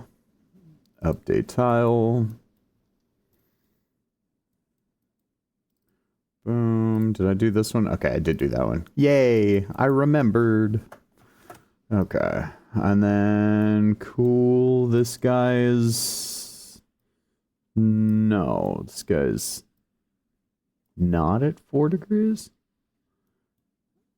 Yeah, no, it's pretty close.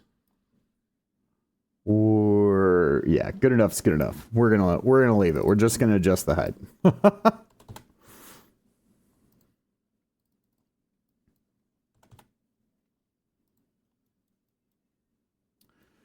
All right. So, now that we've got all those set, we can actually go around and start making them invisible. So, go ahead and we'll make an extra one of these. And now appearance, opacity set to 0. Do want to keep this open so that we can pixel perfect drop this guy on top. And then we'll set this at 35, 35. And this will be our roof. Air quotes.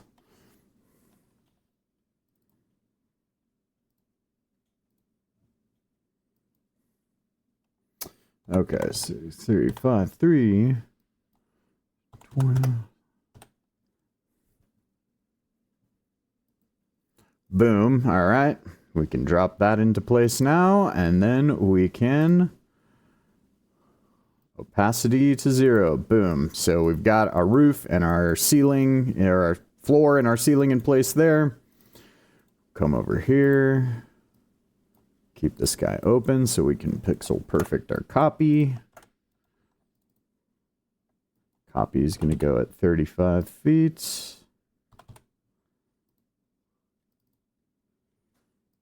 All right. And then... now we can go ahead and set that opacity to 0. Update. We'll open it back up so we can see those.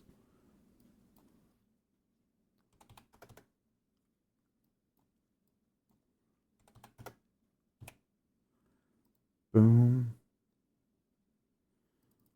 And now...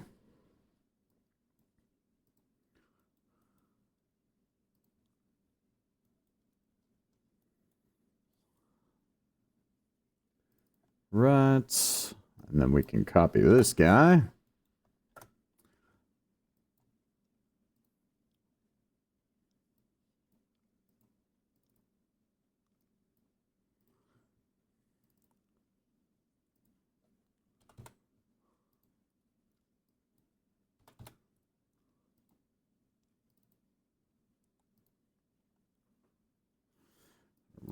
that, and then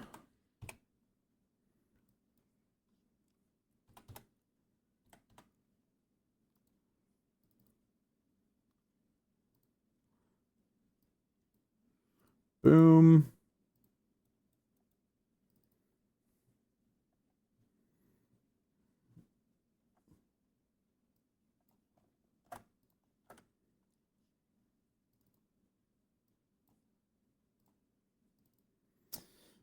Okay.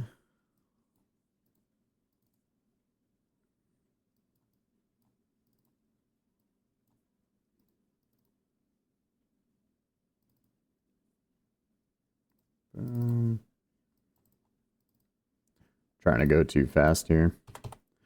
Keep accidentally clicking on the wrong thing. All right. Boom. Appropriate heights.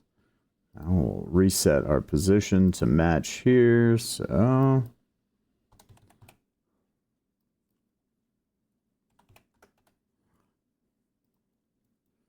And then. Boom.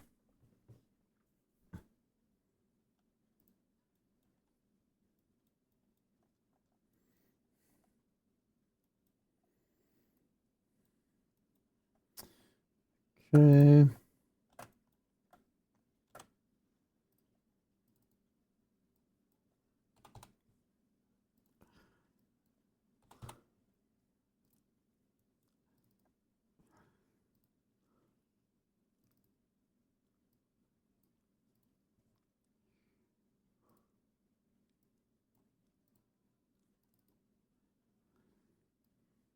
All right.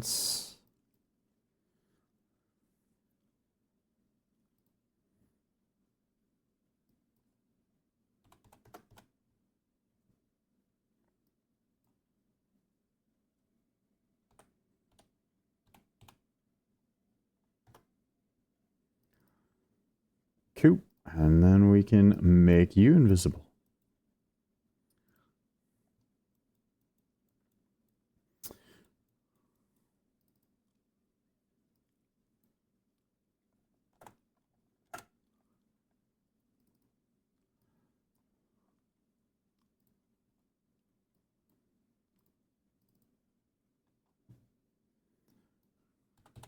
Five.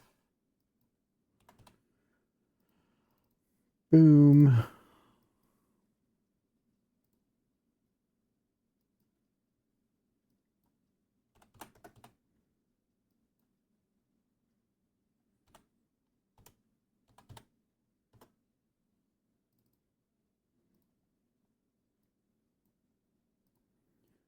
Alrighty.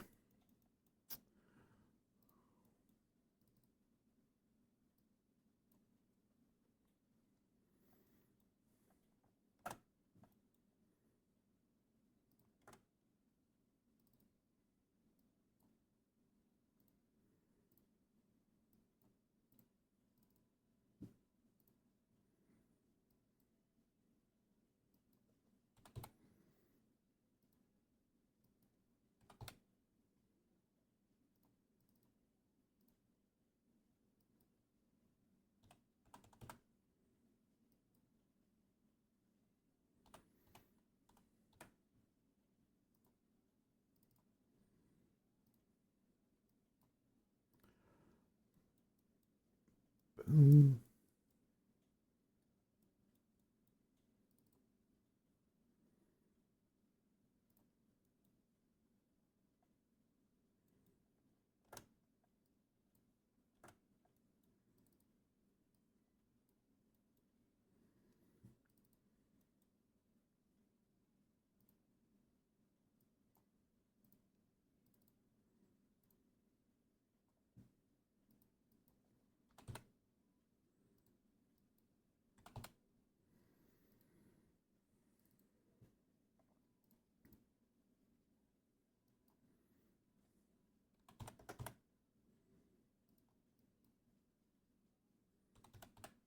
Nope.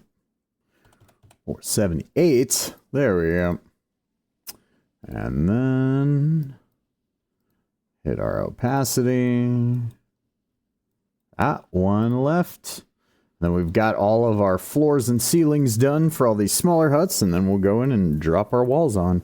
And then we can start going back and adding doors and windows and walkways. Oh my.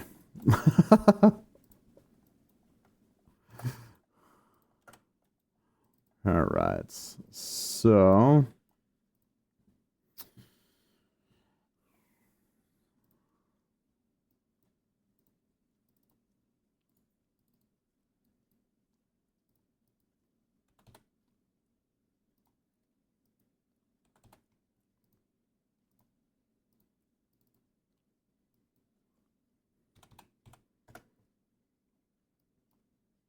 this is almost the tile of the beast.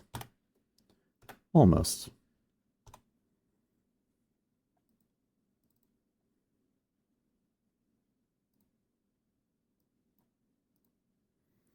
All right.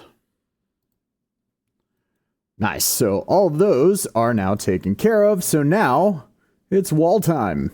Except for to make sure our walls line up properly, it's actually drawing time. Ta-da! All right. So now we'll come back here. We'll pop one of these guys as reference.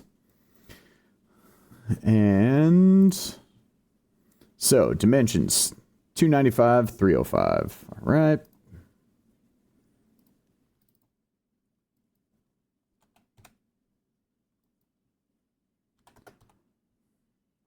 $295 by $305.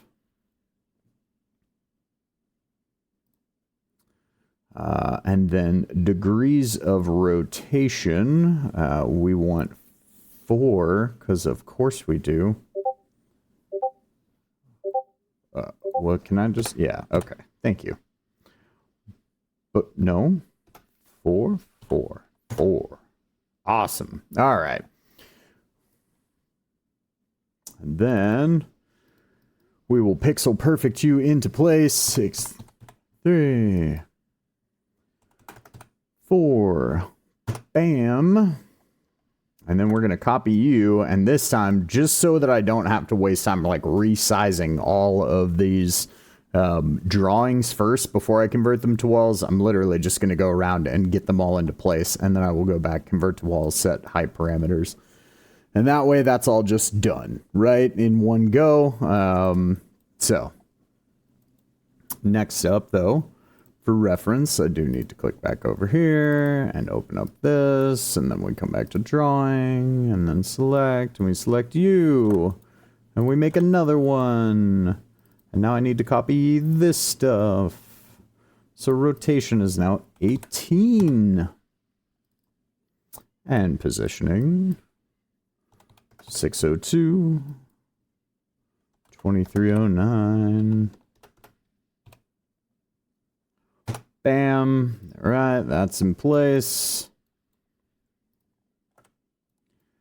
And then if memory serves, these guys were actually at the same angle. So I really just need the pixel reference. Yep, 4 degrees, so we're good there.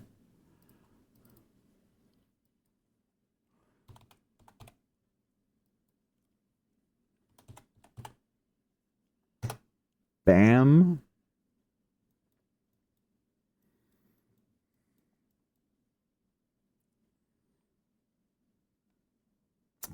Yep.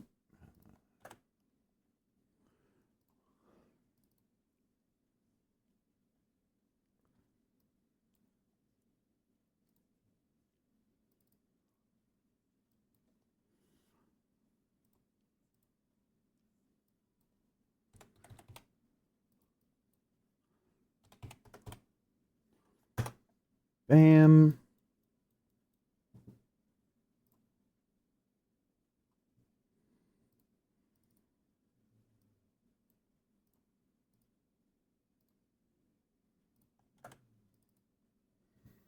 Okay, rotation. Boom.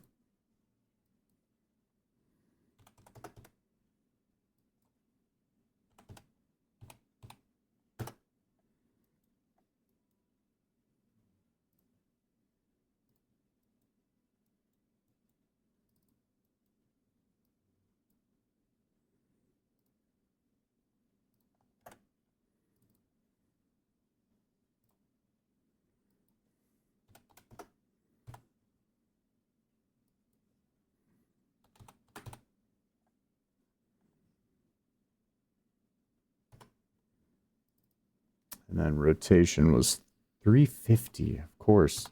One problem child at a slightly different rotation than everything else. All right.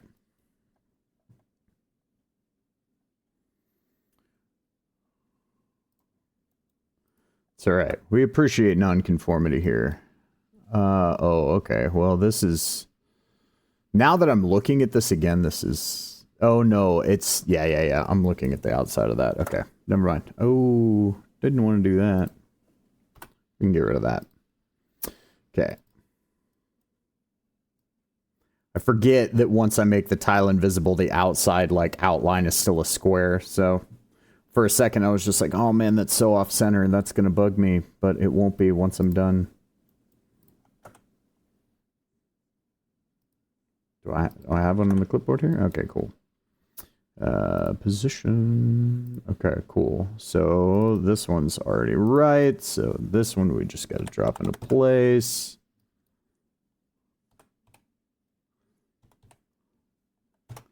Bam.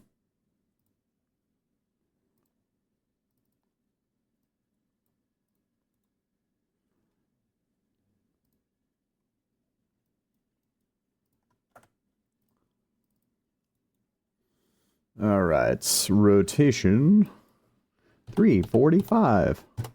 All right, this was the one that I could just turn at like one of the angles that Foundry will just give me with the radial dial.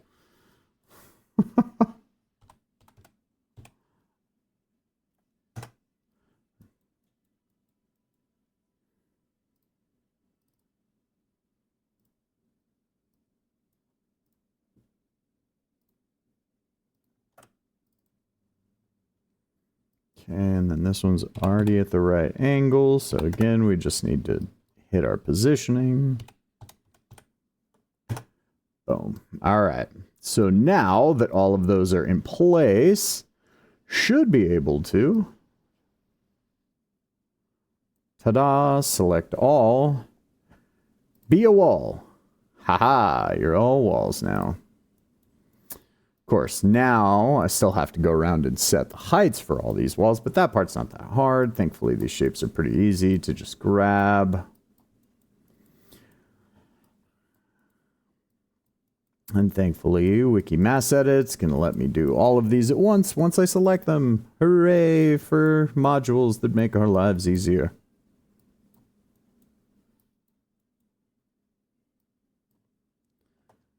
Okay.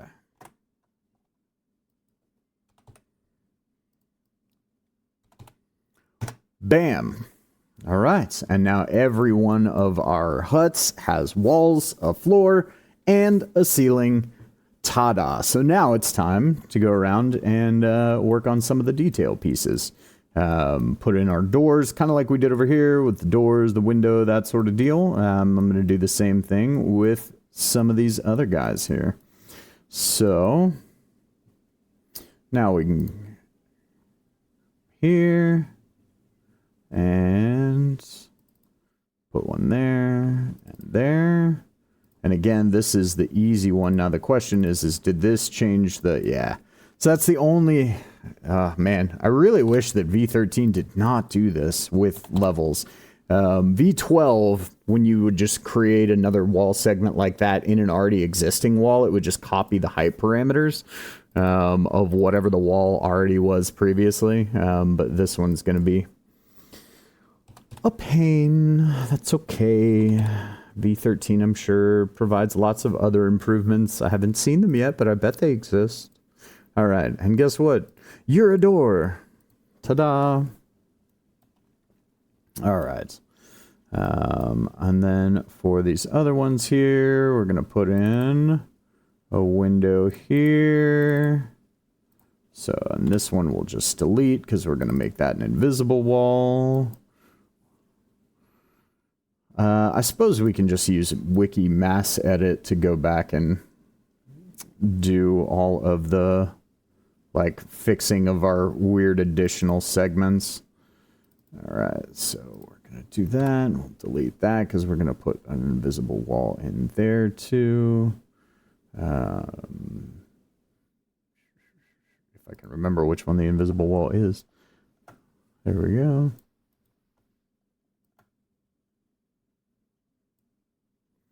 And again, it's like from the player's perspective, they're still going to see their token over the roof of this space, right, when they walk inside. But this is still going to allow for the simulation of them being able to enter and exit these places, which is really what I'm going for. So now I can just, oh, no, I made a weird little, well, I mean, it's an invisible wall inside a wall. Nobody would ever see it, but right. So then we'll just mass edit these boys back to, and so this is the cool part, because it already sees that the majority of these wall segments are this height. This is what's already here. So if I just want to say, okay, set everything I've just selected to this height, Wiki Mass Edit will let me come in here and just tap the checkboxes on these guys and bam, apply. Some of you, like I said, may already be very well used to utilizing Wiki Mass Edit in Foundry. Ilya, hello, hello.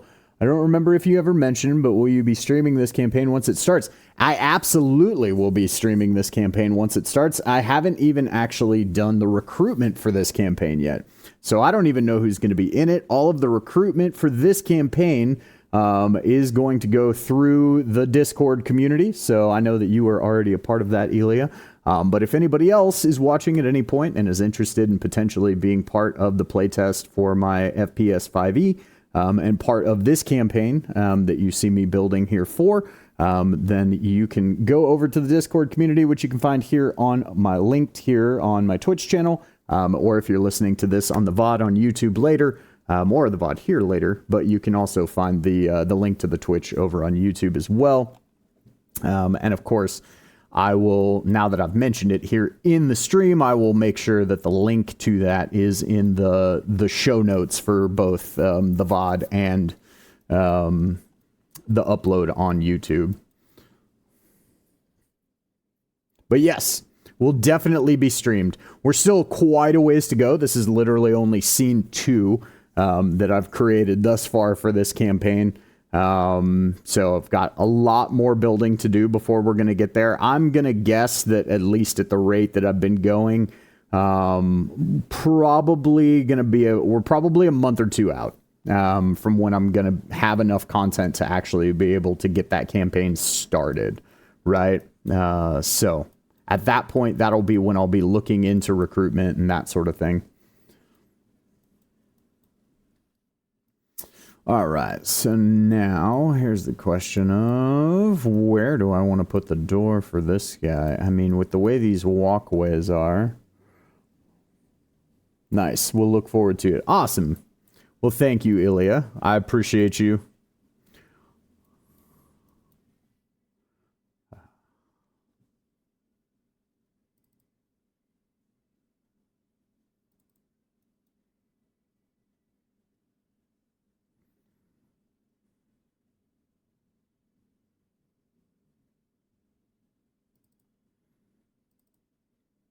Actually going to make both of these segments doors.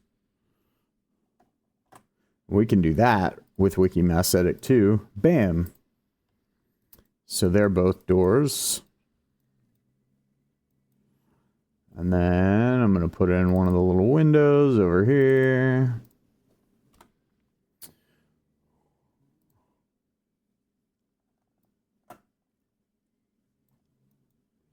Okay. Then we can just grab this whole guy again. Am I getting that wall over there? Okay, no, I'm not. Cool. Cool, cool, cool. And then, yep, we just want to set it to the same height as everything else. And we are good to go there. I decided to give this one 2 doors because I want, if and or when a combat may ever occur here, I want her. You can tell I've lived in the South in the U.S. for a long time and may have listened to way too much Dirty South rap at one point in time in my life. That's a whole other story. Here, the word I was intending to say, the reason why I put a door here is because I do want players to actually be able to walk out and access this walkway And these doors, I'm kind of using the term loosely. I mean, these are going to be huts that are essentially going to have like some type of like cloth draped over doorways sort of deal. But I still want that, like, you know, the ability for somebody to like pull that to at least create the visual occlusion, right? Even if it is going to be soft cover that, you know, somebody might be able to like fire through or something like that.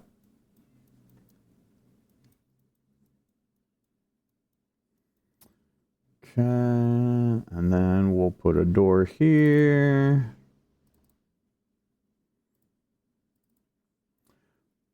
Be a door. And then I think this one will just give windows on the ends.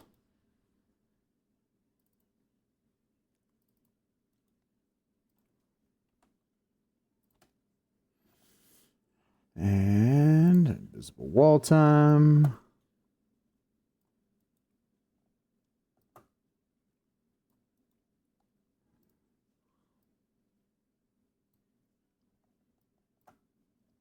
Oh, come on now. That's what happens when you hold shift and not control, or control and not shift. There we go.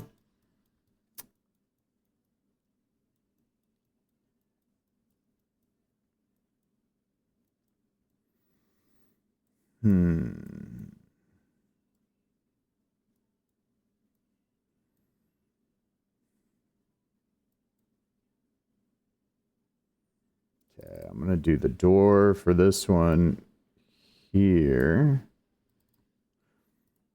And I'm kind of making the doors a little bigger than I need to, mostly because I want to make sure that a token's not going to have to, like, deal with finagly nonsense of, like, the sides of the doorway saying that they can't move through and that sort of deal. So in general, I will tend to, unless I just know for sure that, like, whatever the visual aspect that creates a door on a scene is big enough, you know, I will specifically make them a little bigger like that for that reason, because the whole goal of all of this is really to create as like seamless and immersive of an experience as possible. And it's annoying when you're trying to move your token around and you're like, Foundry's just yelling at you, this movement collides with a wall. That's the voice that Foundry has to me. In case anybody was wondering. No one was, but now you know.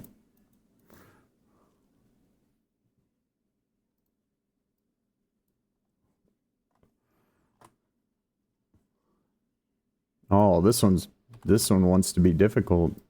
It didn't want to give me the one. Probably because I had one of the other ones pre-selected. That's fine.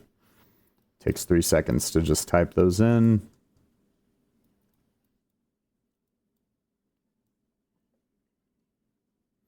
And then part of this too is like, you know, I'm considering the different visual sight lines that different areas are going to create with like why I'm deciding to put windows where and things of that nature. Because some places I kind of want cutoffs on sight lines and things like that.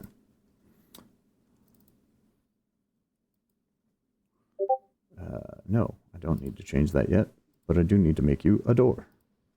Congratulations, you're a door.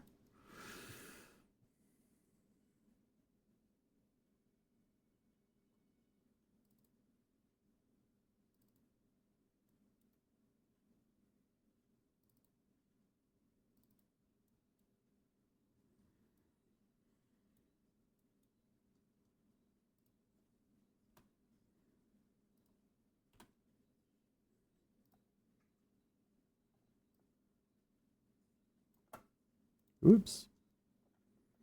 There we go. Ta-da.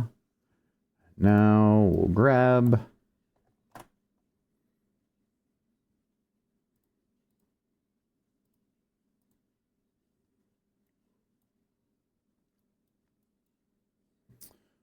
and then I'm gonna do a window here. And then we'll do the door for this one here.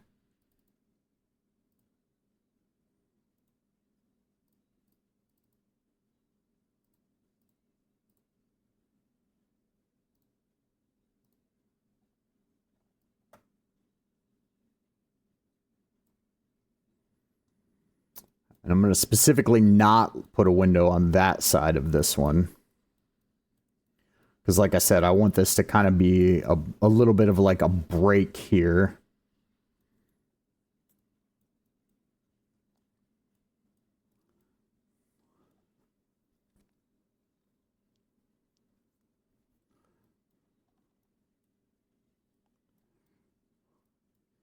Okay, we're going to give the door here.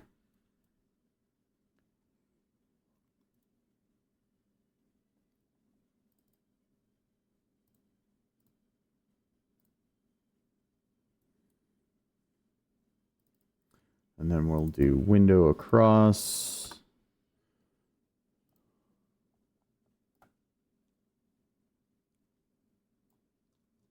Didn't quite get that lined up there. Fix that.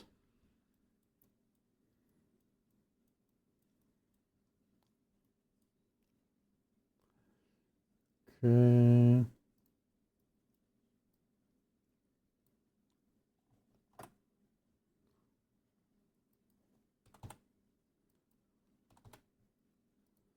Boom.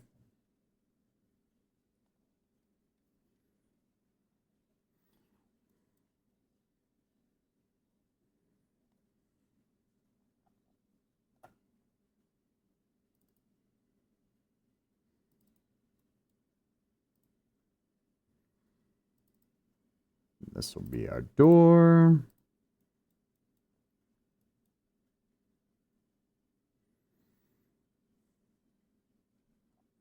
I'm going to do windows on both sides of this one.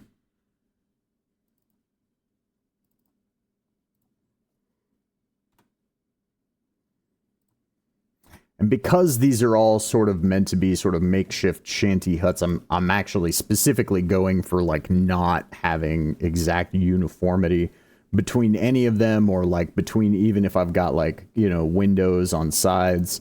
And the reason why, if you weren't here for it before, that I'm using the invisible walls for the windows on these huts versus the actual window wall option, is because I essentially just want these to be like openings in the side of the hut, right? You know, I don't imagine that they would actually have like true windows, you know, with like glass and everything like that, that are creating the type of visual occlusion that a window creates in Foundry versus what an invisible wall creates.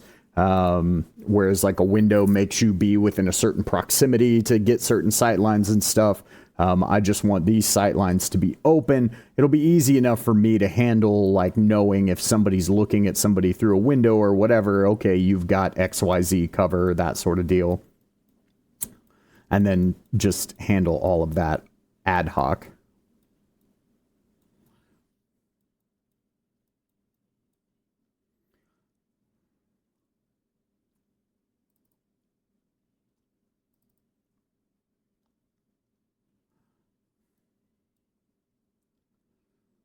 Actually, can I undo? Okay, cool. I'm actually going to put the door over here on this one.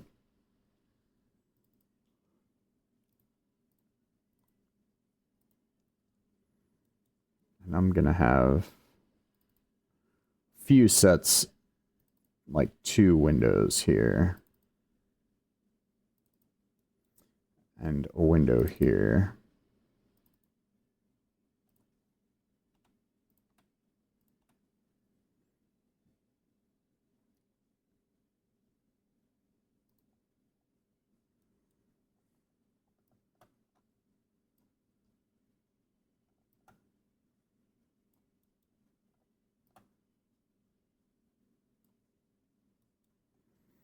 Okay.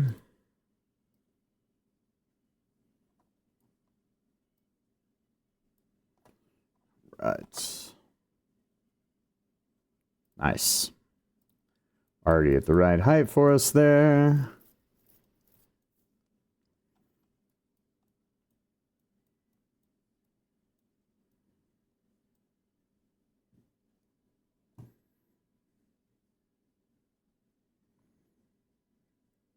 And then here, I'm actually going to do 2 doorways on this one.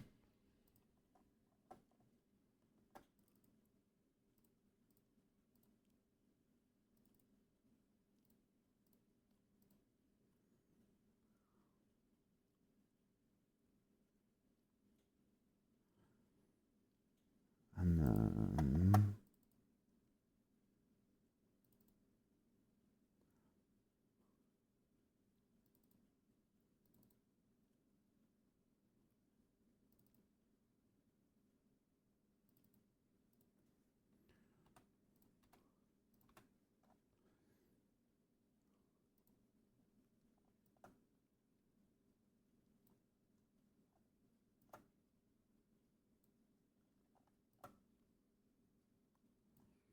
Right.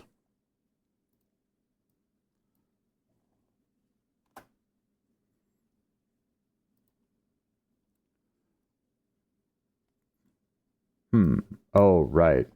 Duh. Because I didn't actually click the checkboxes. I was like, why is it still 40? Because you didn't tell it what to do, guy.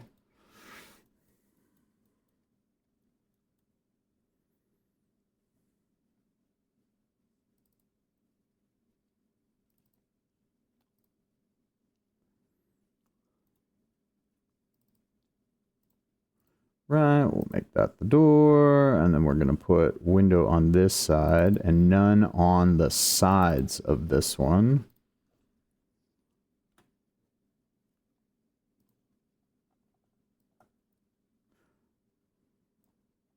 Because I'm imagining a situation where either, right, with like this one. So it's like each time I'm doing one of these, I'm thinking about the like surrounding sight lines.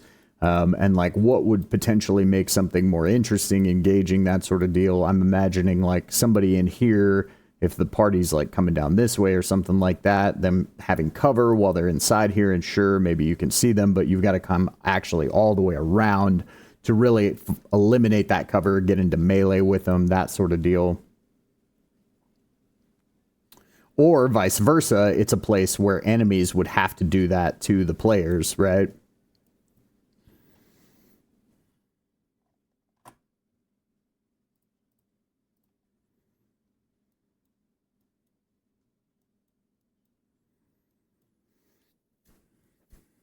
Okay.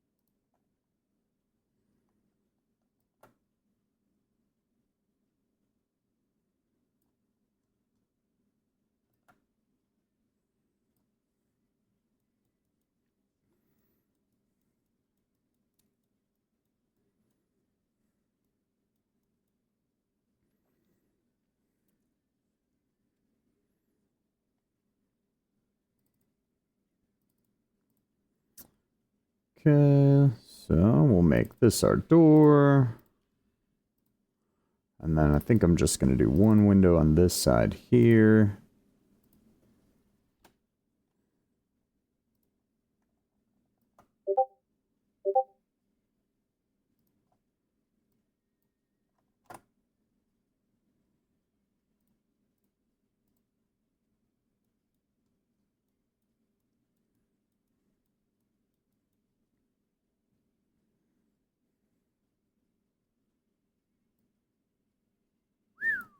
Whoops. Let's see if I can expletive that for myself real quick. There we go.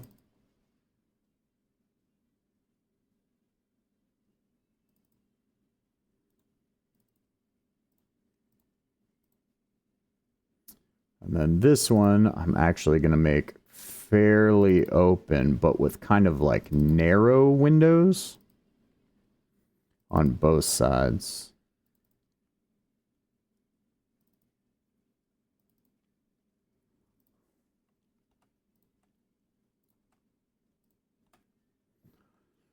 Okay. Da, da, da, da, da.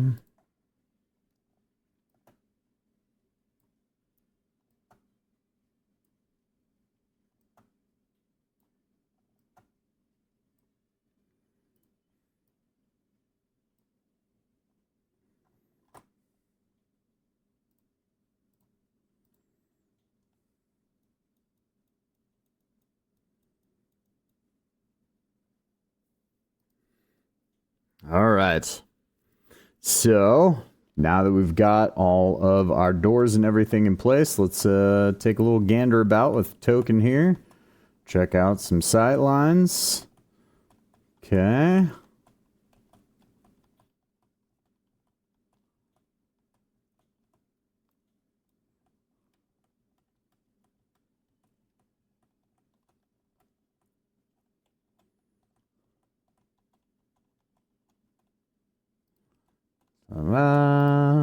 And then, whoop.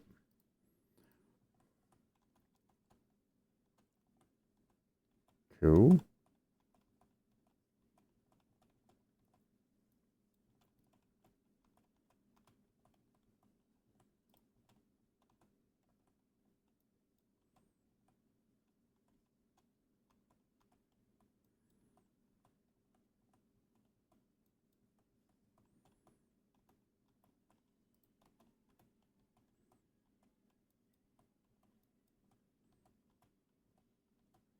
Oh, okay. All right, so those are some other spots that I'm going to need to carve out of our region maps because they're grabbing too close to the walkway. So this is... Wait a minute.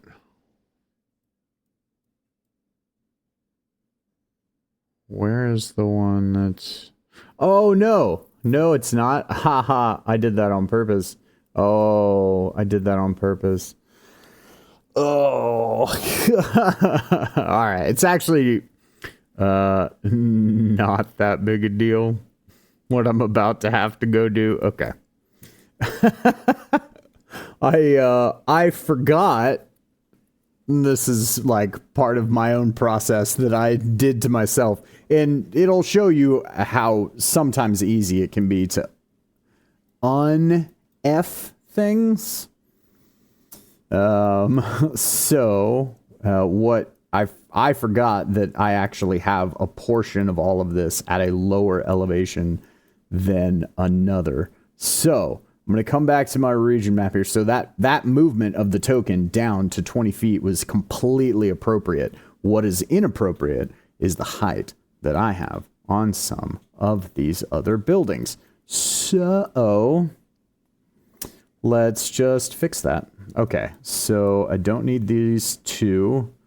So I need 1, 2, 3, 4, 5. These 6 are the ones that I'm doing. Okay, yeah. And I did that intentionally too. But now that I remember that I did that after I set all the heights of everything else, it's time to go, well, unfoobar the situation. Okay. So this is where, like, the moments like this are where, like, Wikimass Edit is a godsend. Because of that, I can literally come in here and just grab absolutely everything, right? And then I can Shift E, and the floors of all of these should be 20, and the tops of all of these should be 30. Ta-da. Bam. So that changes all of those. Now for the slightly more headachy part of the equation.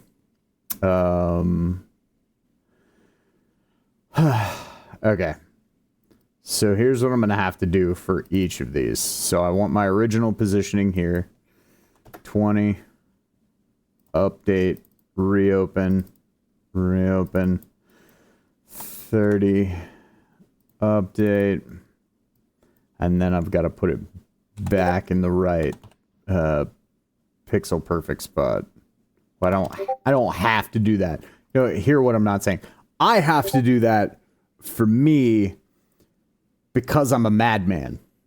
That is not a necessity that anybody needs to do for any of their maps ever. None of the stuff that I'm actually doing right now is anything that anybody needs to do for their maps. It's mostly all just stuff that I personally find fun and I think adds a little bit of extra depth for my players. My players might not even care about that. But you know what? I know that it's there, and it makes me happy that I took the time to do it. So I get fulfillment out of creating very high detail, in-depth scenes like these. It's almost like, I don't know how to describe it. So for a very long time, I played like miniatures war games, and you know, I would create all the terrain for them and that sort of stuff. Warhammer and War Machine, a few others. Well, let's be real, those hobbies are insanely expensive, especially in this economy. Like, you know, cost it like a new Warhammer army would cost somebody thousands of dollars. It's insane. But it's like, to a certain extent, this kind of is that same, like, Zen hobby thing, feeling, what have you. I don't know what the word is that I'm looking for here, but I get the same sort of like Zen engaging in one's hobby sort of catharsis from creating scenes here as I would from taking the time to like make cool terrain pieces and that sort of stuff for when I was tabletop like miniatures gaming. And so a lot of this, even though it seems like very finagly, and it is, like, don't hear what I'm not saying. It is very, I mean, the amount of menus that I'm sitting in here and adjusting like pixel by pixel, all of these things. But you know, I find it fun. Find it enjoyable. And hopefully it adds something to the enjoyment that my players get out of it, in the same way that people enjoy playing Warhammer more on like a table with cool terrain versus just, you know, a flat tabletop. So, or you know, just a battle mat. And granted, it's still a 2D image, right? But we're doing all of this to simulate a 3D feel with our sightlines and the ability to move between levels and all of that sort of jazz. Right. And then, yep, I need to do this one.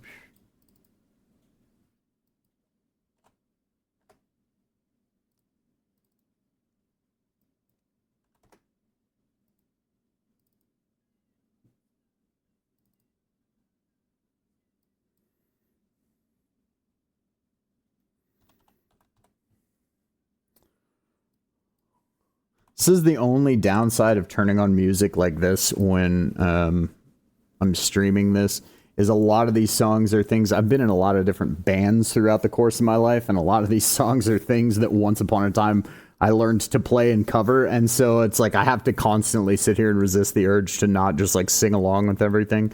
But I don't think anybody wants to sit here and just listen to me sing along with nonsense as I'm working on these maps.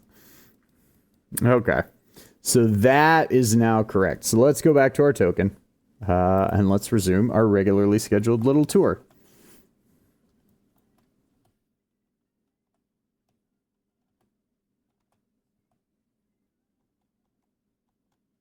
Cool. Cool. Yeah.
And I'm also kind of, as I'm going around and doing this and moving through these different buildings and everything like that, I'm also kind of checking for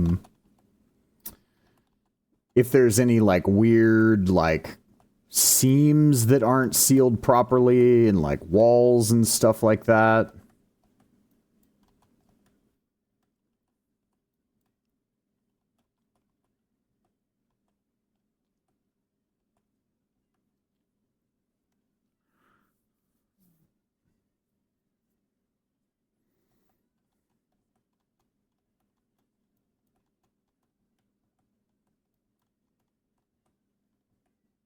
Okay, so this is an interesting thing that I now want to test because this gives me pause or concern that maybe something's not going to work properly. So I'm going to come, well actually, I'm going to unselect. And I'm just going to put another token on the map here. Yeah.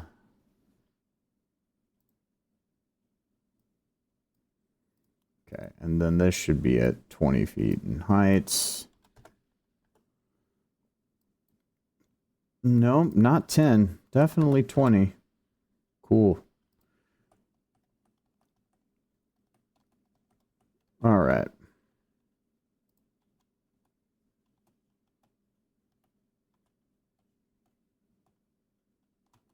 Okay, so if they're in there, let me close that. Then, okay, cool. So it just, because this wall is technically at a higher height, it was kind of not creating the line of sight block with just like these normal lines that I would sort of expect here. And so I just wanted to take a moment to double check that in fact it was going to, you know, show that appropriately. So.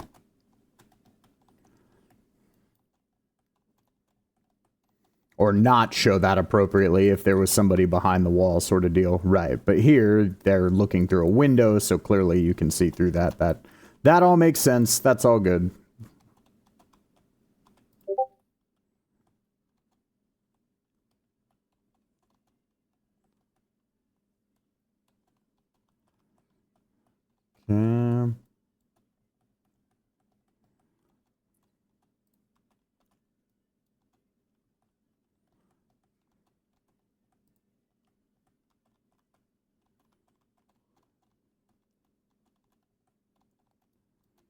All right. So looks like all of those are set up appropriately as we would like them. So hoorah. We're happy for that. So now, let's see here. I'm trying to think of what's going to be the best thing to move on to next. I think some of the customization of what I want to do for this chamber here is probably the thing that I'm going to move on to next. Because I just don't, we've got 45 minutes left. I suppose I can actually go ahead and start doing the walls on this here.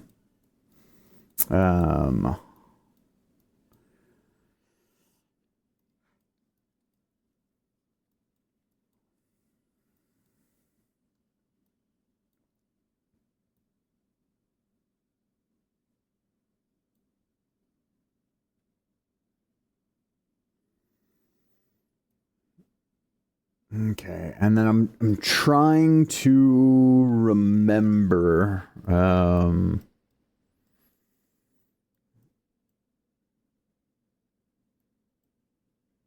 because there's also a little bit of this, right? So I'm trying to remember how.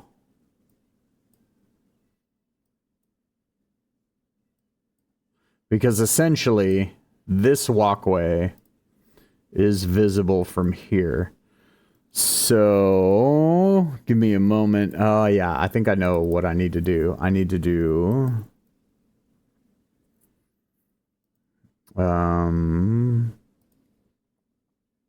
yeah, if enabled, tile will not block line of sight. Okay, because I'm going to use a lot of invisible tiles to create the line of sight blocks in the places where I want them. Which is going to be a very painful process. But I really want, and this is probably a like, why do you do these things to yourself? And that is a question that sometimes I ask myself. Okay, if enabled, tile will only be shown if token is inside the range provided. All walls block sight. When checked, all walls under this tile count as vision blocking when tile is not included. Right, so we're going to do that. And then now that I've done that, right. Okay. So this token can see this token now. We're going to have ways to get around that. And, or actually, maybe let's see. I'm going to test something. Actually, not in this exact moment. I'm going to go back and I'm going to reset this. Did I move this? Okay. So I'm going to reset this to block sight. And then what we're going to test is and I don't know. I know in version 12, the last time I was designing scenes, it didn't work. So you'll notice on a lot of these items, right? That's not a good one.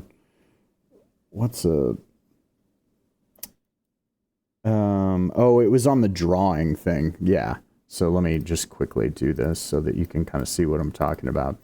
So multi-level, right?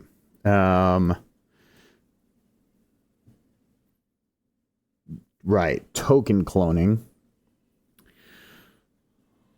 So source.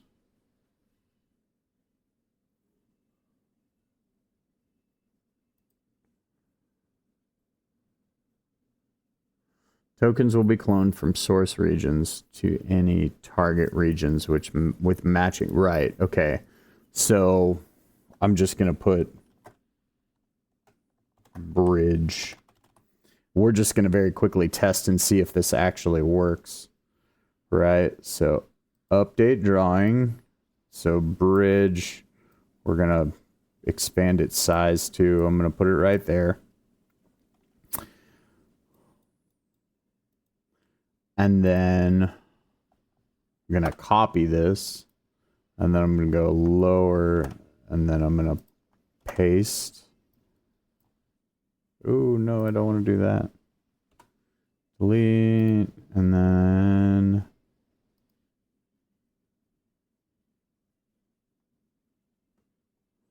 where's my drawing tool? Yeah.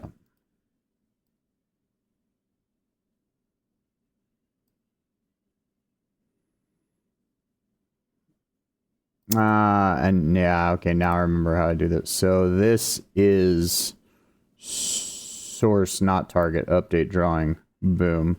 And then the top one becomes the target, and it does actually look like, right, multi-level, no. This is the target, boom. Okay, now if I go down to here, okay, what?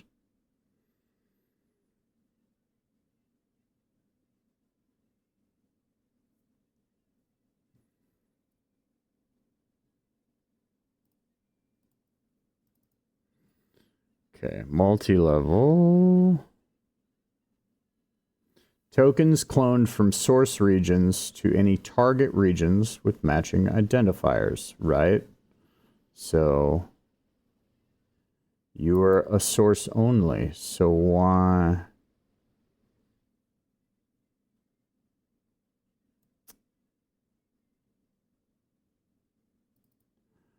And then position.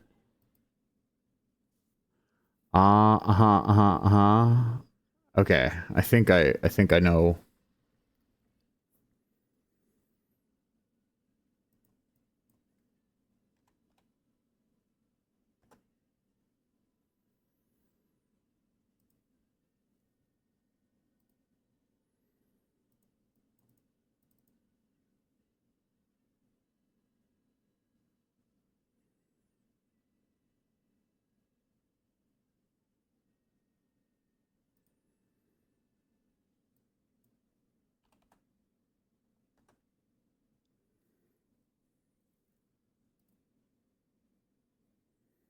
Now, in theory,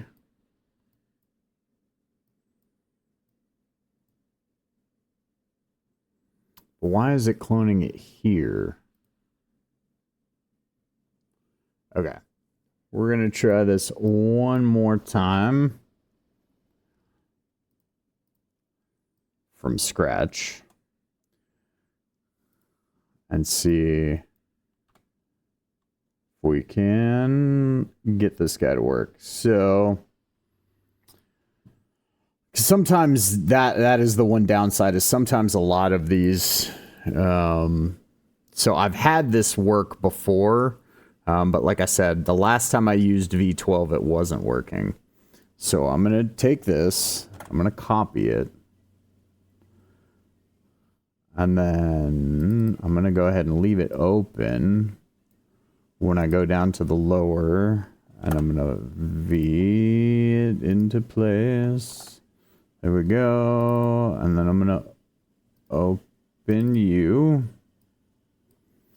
And then I want you in the same position so that it properly clones.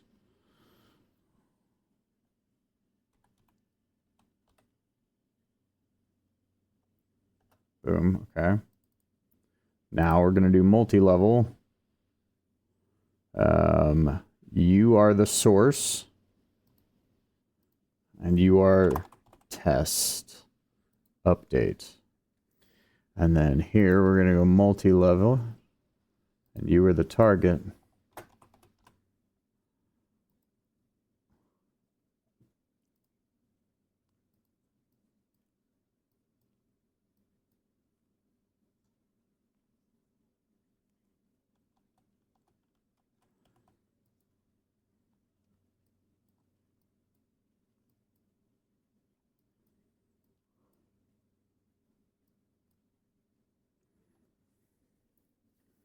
Yeah, so I don't think that the multi-level token thing works. So the issue is that multi-level tokens and levels fight within the same scene for control over visuals and things like that. And so it ends up creating an error where it just makes both visible at the same, within the same region. So like now if I get rid of that, I'll get rid of that.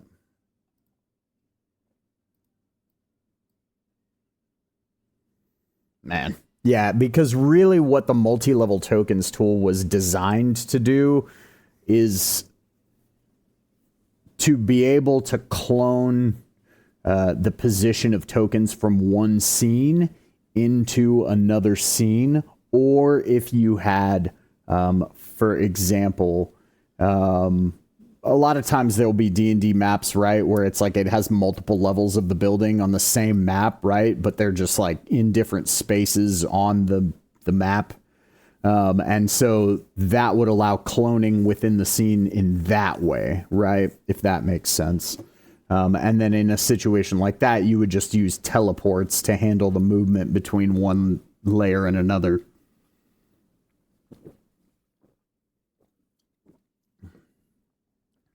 All right. Well, in that case, I'm going to pause for just a moment. I'm going to go run and grab another beverage and take care of business. And I will be back very shortly.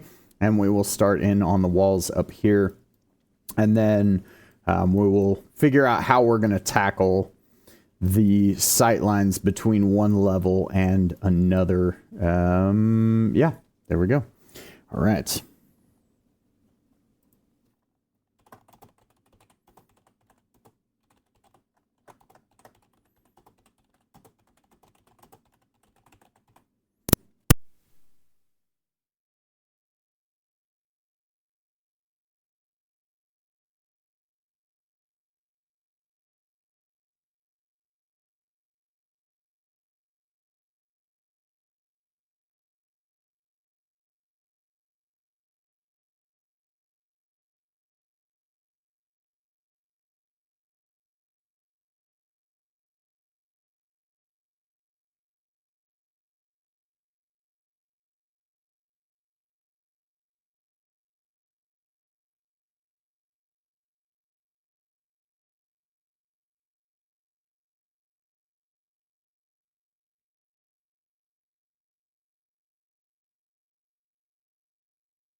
All right, guys, we are back.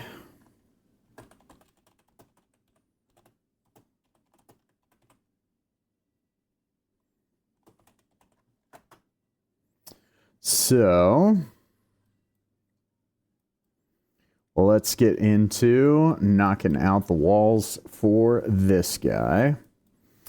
So, I am not going to do a roof element for this whole temple section here, which essentially means that I can treat these walls as though they are infinite height, meaning that I'm going to start here with my walls before I get into anything else. So.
Then this is clearly the less instructional, less interesting portion of scene building in Foundry, because I'm sure that everybody at this point knows how to do basic walls, but all part of creating the scene.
And of course, wouldn't be Foundry if it didn't fight you on moving your POV.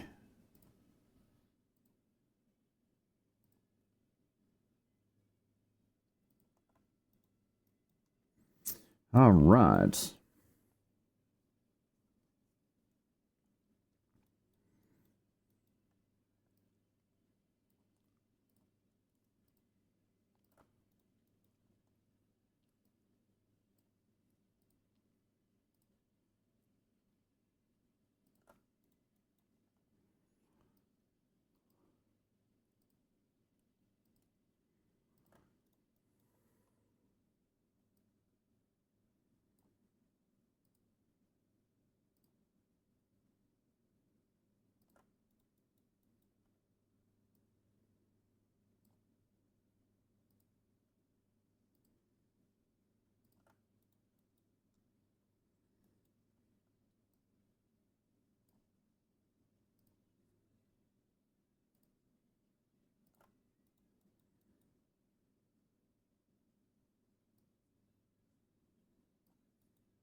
Man, it just does not want to line up there, does it?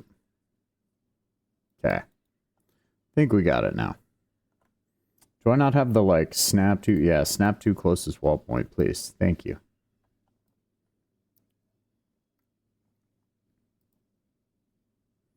There are reasons why you don't always want that on, but for this, I definitely do.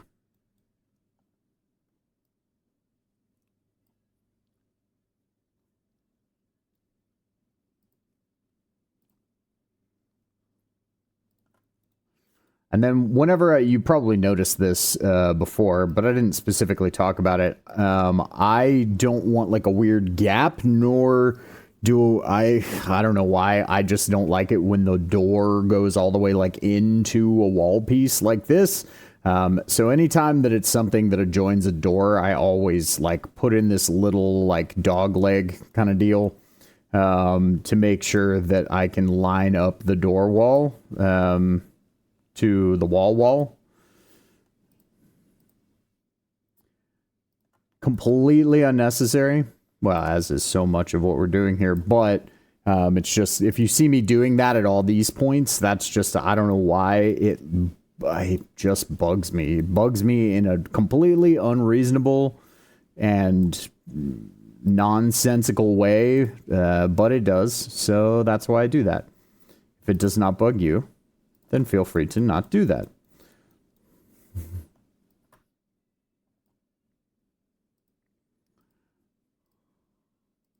Say that like you guys are like designing this scene along with me. Well, I mean, you are watching me design it, but I mean, like, I say that like, feel free not to do it. Like you're sitting here with the same map, like putting in these walls, like I'm teaching some sort of art class. Not what I'm doing. All right. So yeah. Those are good. So now I'm going to put in these guys, but these are going to be a different height. So this is where I'm going to start varying the heights on things. And then actually for all of this bridge, I am going to create for all of this bridge, I am going to set, that's the word that I'm looking for. I'm going to set the wall height of, or the wall floor, I suppose. The bottom height of these walls, I am going to make sure is set appropriately to where these walls actively allow for essentially sightline underneath it, right? Because this is a bridge. Now, how likely is it that somebody is going to be flying on this map? I don't know, because so many factors or variables as to when the party could actually be here. But again, you know, all it takes is one person in your D&D campaign deciding to play an Owlin, and then bam, you need to worry about flying in literally every single scene you create. So, which, spoiler alert, has happened before in campaigns that I have run in Foundry. And so I just always think about that, because I want these scenes ready to go no matter what kind of character my players make. I don't want to have to go back and make a bunch of revisions. And I also, like I said, I want them to be as immersive as possible. So I want it set up to where somebody flying out here, right, at a certain height can see under this bridge, right, without, and also be able to move underneath this bridge without having to adjust their height. Now, are they going to see in the bridge when they're doing that? Yes, but we're going to use that same sort of trick like we did for all the roofs and the floors of our houses to create a number of scenarios where we have like essentially floors of like this bridge area that are going to block line of sight. Now this side, this is very clearly a tower that's coming off of like a little precipice here, so I don't need to worry about the floor on this side. But I am also going to worry about the top height on these guys, because I also want these to be places that can be seen through and that sort of deal once we get there. So, but I actually should finish the rest of the walls where I don't care about height constraints at all before I go on to those sorts of deals.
All right, this wall segment over here is going to bother me, so it's got to go.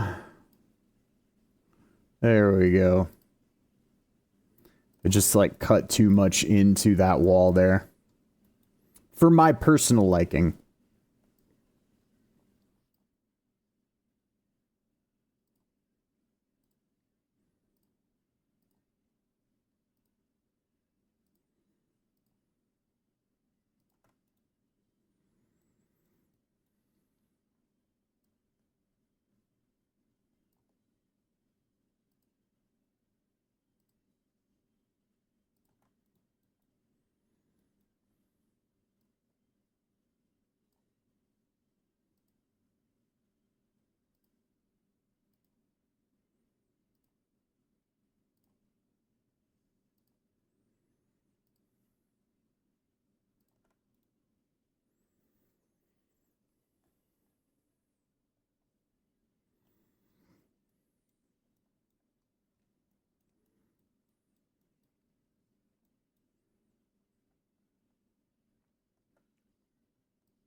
Right.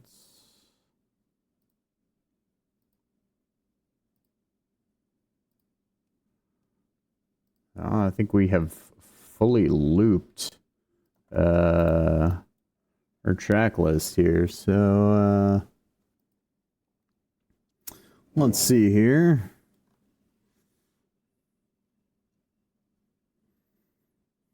What else have we got on deck? We'll just go crazy with this. We'll see what it throws at us. Got all kinds of nonsense on here.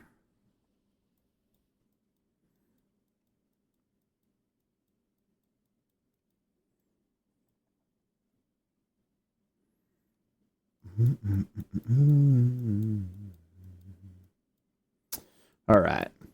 Cool.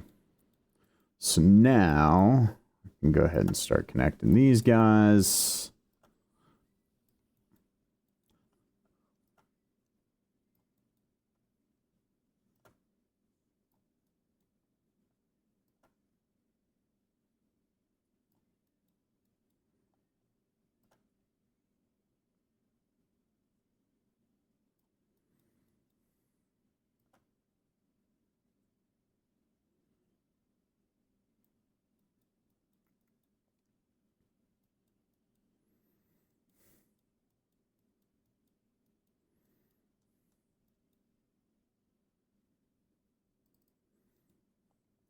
And for that, I'm just creating like just another attachment point there. It's not a necessity by any means to do that, because you're going to notice here on this side, like I'm not going to do the same. Well, actually I am, because now it's not wanting to snap together. So let me see if there we go. So yeah, I mean, that's usually my process. Is I'll come anywhere where I know I'm going to have adjoining walls, right? And I'm going to go da-da-da. And so that, nope, that is not at all what we clicked. Will we do that? Yeah, hey, cool. What I actually wanted. It's so wonderful. I don't know why I've turned into Christopher Walken. Inserting commas into weird places in speech. Anyway,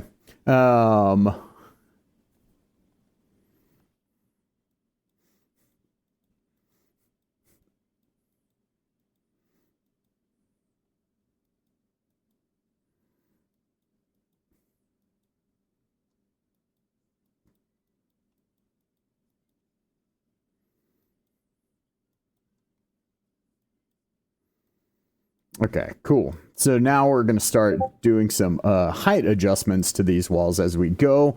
Mostly just so that I don't have to backtrack and like do a bunch of like height adjustments for walls and stuff later. So here we know we're only looking at stuff that's at 40 feet and above. So this is where I'm going to filter my height minimum to 40, right? So we'll just get rid of all those other regions that we don't need to look at the moment.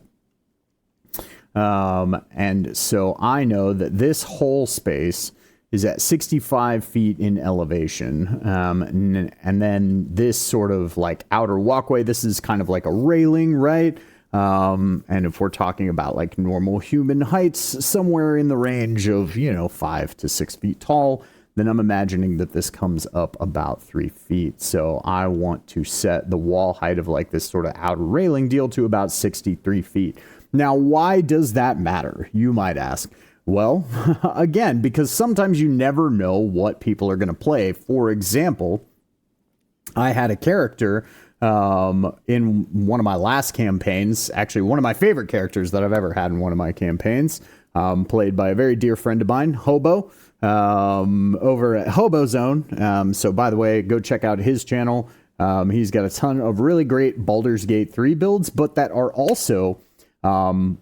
so long as, you understand that there are some multi-class differences, a lot of the builds and concepts, I mean, his builds are so high on concept. And what I mean by that is like, I don't think that I know anybody better at taking a concept and then being able to create a character for that concept within the confines of the mechanics of something else. And a lot of the character builds that he does over there can actually be translated over to tabletop as well. A lot of really cool ideas, and if nothing else, they might provide you with some inspiration for your next D&D character. So I definitely recommend going and checking him out. Actually, a lot of the folks that I know here on my own community, and I probably would not have started this channel were it not for him. So I will make sure that he is linked down in the comments of the video once it gets uploaded to YouTube, and I will make sure he's in the VOD description here on Twitch once that finishes. But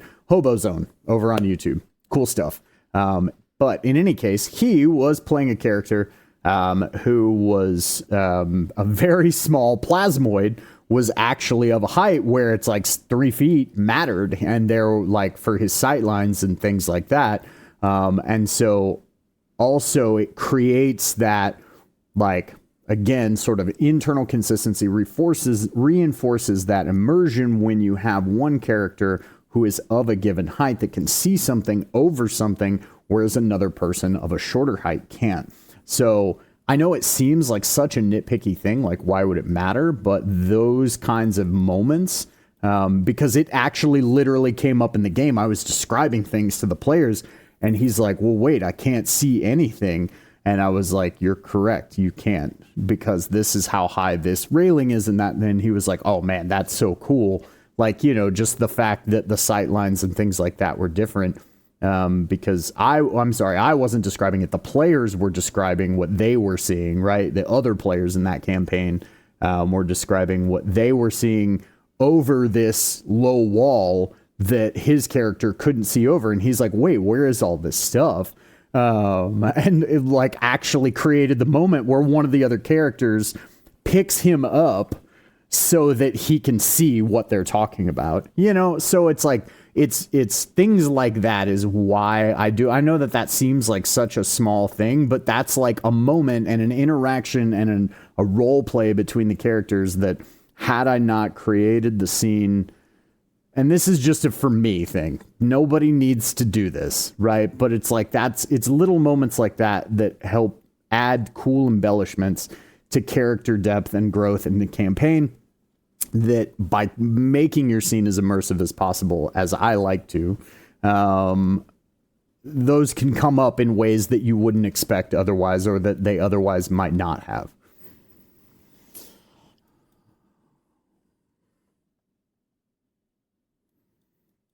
Okay.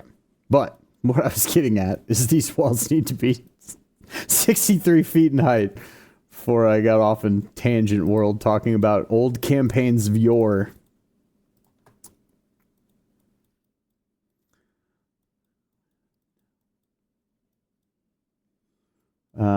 And then this portion up here is at a higher height. So now I can go ahead and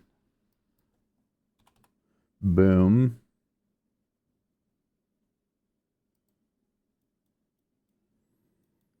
Okay, and then I'm going to go back to my regions. Oh, we're no longer filtered. Do I have to refilter this every time? That's lame. Okay. I didn't think I did. Last time I didn't think it was making me do that. Okay, same thing. 3 feet above here. So basically all of the low wall areas that I have down here, I'm going to be able to set to 63 feet or 73 feet. So I'm just going to go ahead and grab those guys, and then we'll adjust those heights.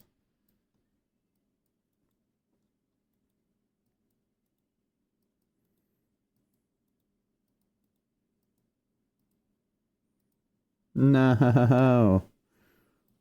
Thank you, undo button. You're my only hope.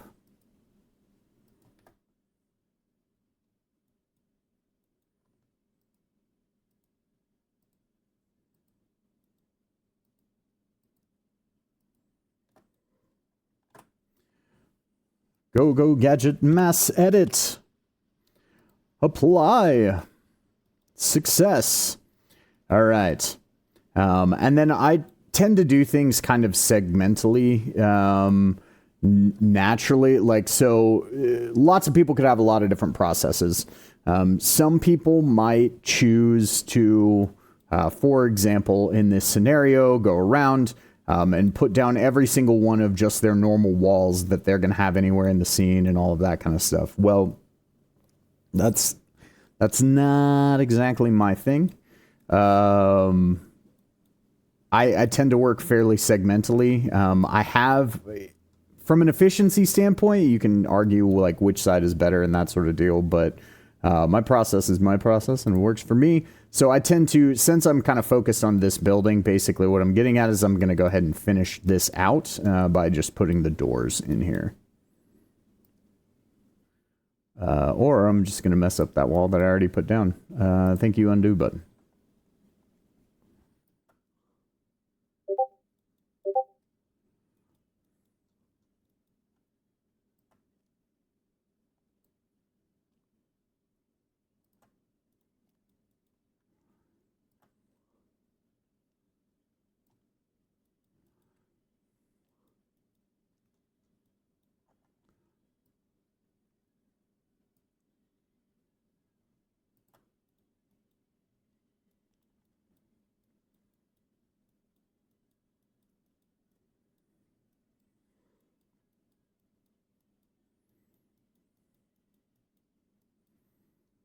All right. Let's see. Okay, cool. So that means we're pretty much done with that. So now we're going to do a little bit of a weird thing here. Trying to think. I'm going to wait on that. I'm going to dig a little bit before the next time I do one of these tomorrow. Ooh, okay. I don't know if I'll have time to dig into it before tomorrow. We'll see. What I'm going to try to do is figure out a way to actually have tokens below on the lower level visible to tokens above. I know there's a way to do it. Because I've managed to do it before where you could actually see the token in more than just like the 25 foot or like whatever the height indication was of that token. Because essentially for creating appropriate sightlines, I might need to create some walls along these edges here. I would probably use ethereal walls for that. Maybe. I don't know. I'll have to figure that part out. So,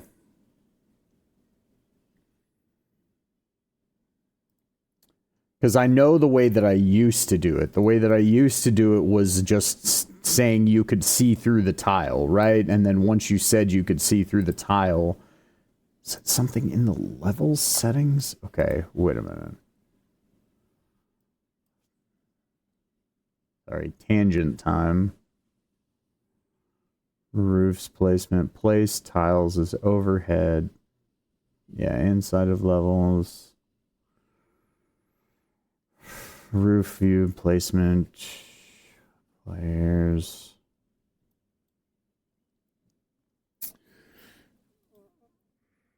Let's see. Configure.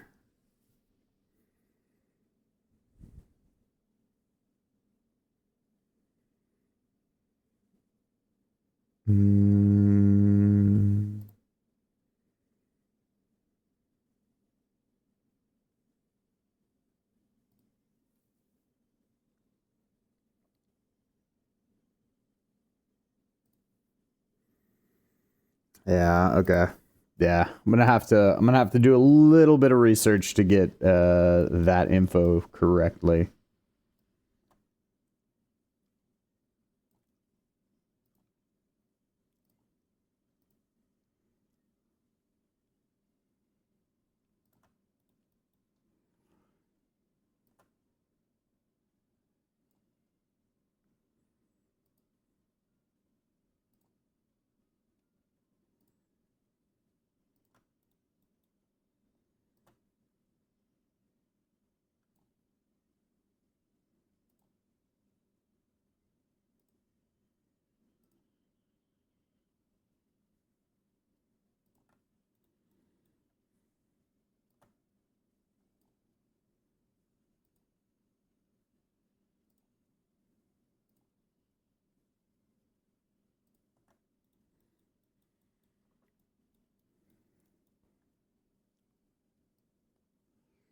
Right.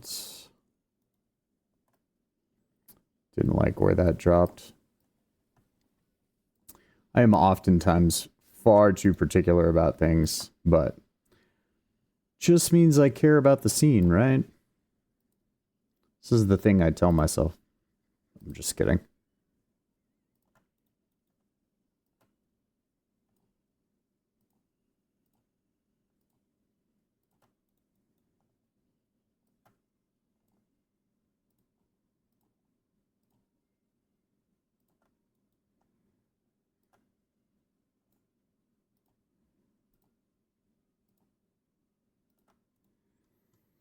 Right.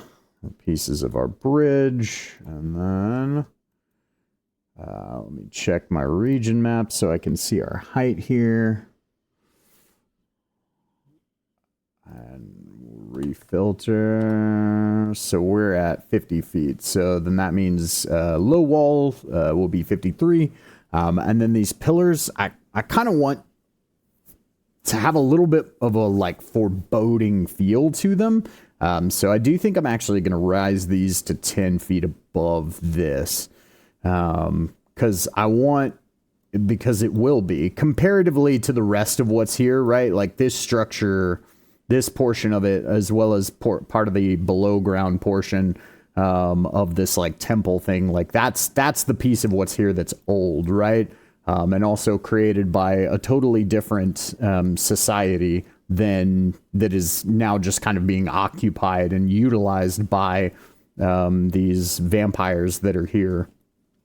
So I want this construction to feel more, what's the appropriate architectural term?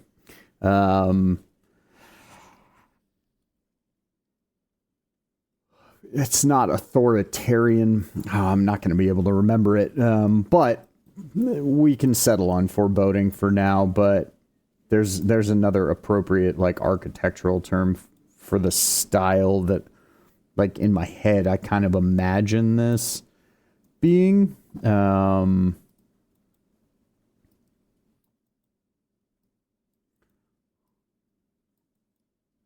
don't know why I can't think of it.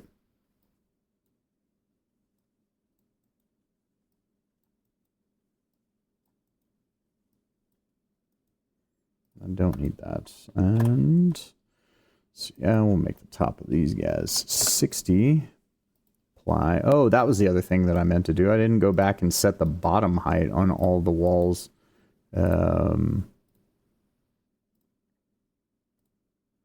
I'm going to end up doing here as well.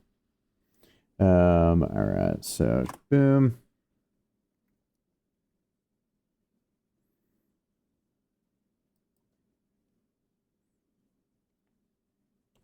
So this is going to be 53.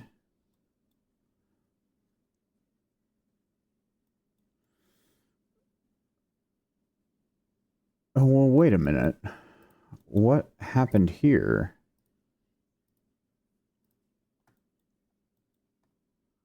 We actively already changed these wall heights? Do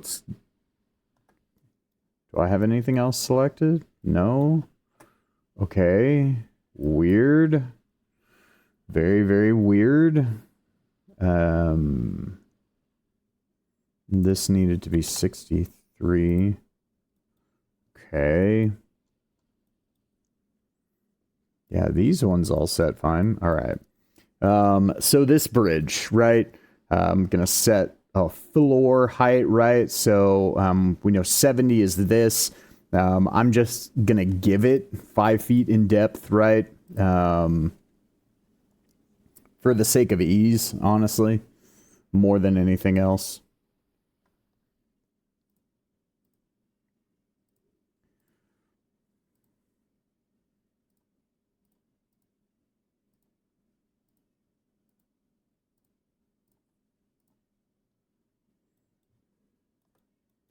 I don't know why I'm trying to grab them all like that. Now that I've grabbed the ones that are close, I can just do that for all the rest of them. Okay, so now for all of these segments, this is where I want to... And then we want to set the bottom of these guys at 65. Apply. Cool. What? But now it... What? I don't understand what's happening. Every time... Did it...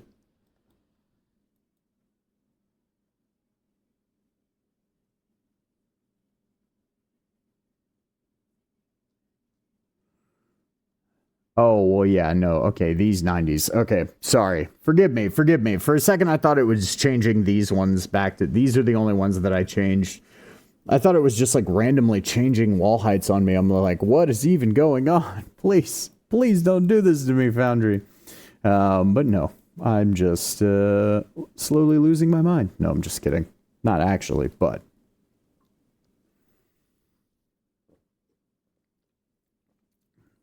Was mistaken in that moment, most certainly. All right. I'm going to tackle all the huts last.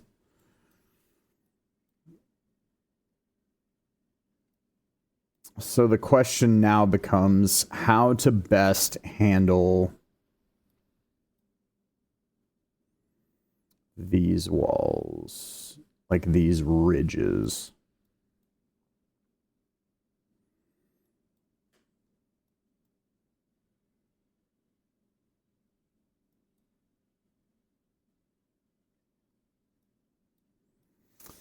I don't think natural walls are gonna cut it. I kind of feel like I need to do a...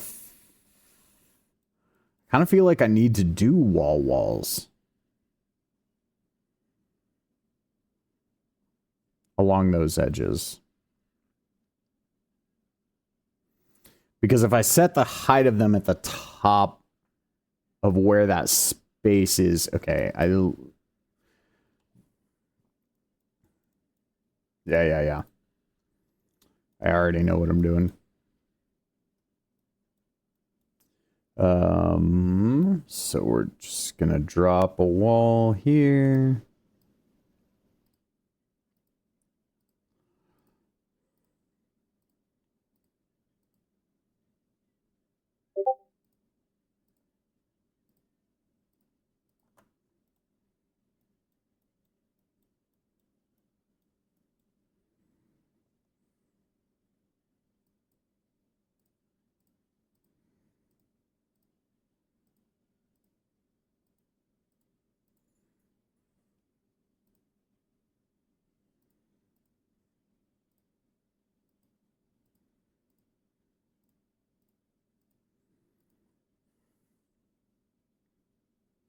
Sorry, whenever it comes to like natural terrain barriers like this, I always forget what my like process is for it if I haven't like been doing it lately. And so this is normally the way that I do it. So I am going to do it with actual walls. And I'll use some tokens to display why here in a moment. But first, I'm going to look at my region controls, right? So the majority of this wall that goes along here needs to be at 55 feet in height, because I want that wall that I just put down to actually match the height of that area, because that should naturally create like a non-existent lip where enemies that are close enough to the edge of it, for example, right, are still going to be visible to people below, right? Because the angle would allow them to be able to be seen at those times. So yeah. Like I said, just always have to remember the process. Oh, let's go to filter this here. This is cluttery. Okay, cool. So that part's 52. All right. So I need the wall that starts there.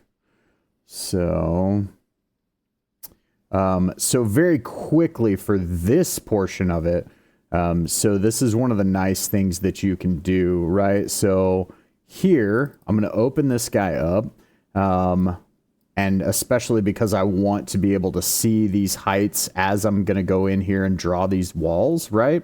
And see what portions are where, because there are some of those walls I just drew that are going to be at 52.5, and then there's some that are going to be at 55, right? So what I'm going to do is I'm actually going to always for Game Master this region very shortly, or very quickly, for a brief period, I should say, and then always for Game Master again. And then I will come back to my wall controls. So now I'm going to be able to see these regions as I go in here and I grab portions, right? That I'm going to set to the different heights. So I can see that starting here, right, is the wall segments that need to be at 55. And then same thing as I come along here. Here is where they need to be at 55. Okay, and I'm gonna, oh, no, undo. Yeah, that's fine. Cool. So, now I'll mass edit those guys, and I'm gonna give them a top height of 55. And this is also why you noticed I traced just a little bit on the inside, because again, I want the players below to see that there's a ledge there, right? At least be able to see a little bit of like what they're walking past without truly being able to see up and over the top of it. If they're like below it here in one of these areas. And then now that I've done that, I can go ahead and grab these others segments here.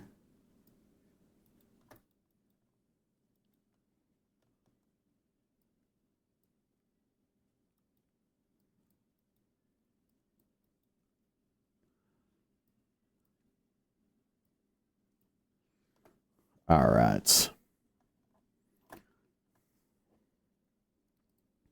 And then this, I'm going to do 52.5.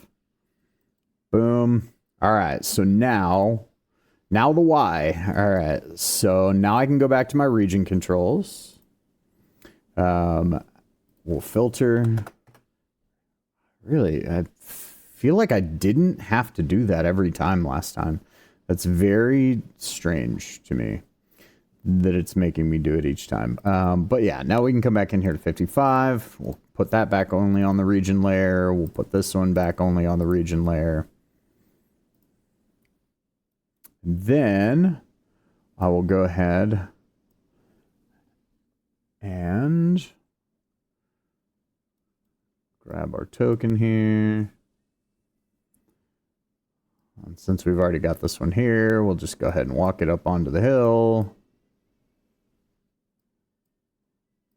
Right, so we can see that, you know, based on the height it's at, is going to inform where it can see, where it can't see, that sort of deal.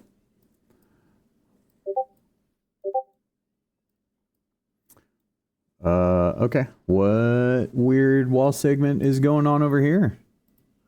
What do you think you're doing, buddy? I need you to get with the program. Boom. All right. Thank you. So yeah, now he's up at the top, or they are up at the top. It is up at the top. It's a token. So then we can hiya this one down here. And we can see that it can't see them there, but if this token walks close enough to the edge, should be able to be seen. Maybe. Okay. Oh, I know why. Because these tokens have no height. So this is a thing that will be set on all of the like NPCs and everything like that I create, so, as well as I will have the players set there. So we'll pretend that this is 6 feet tall, and we'll pretend that you're 6 feet tall. Because why not?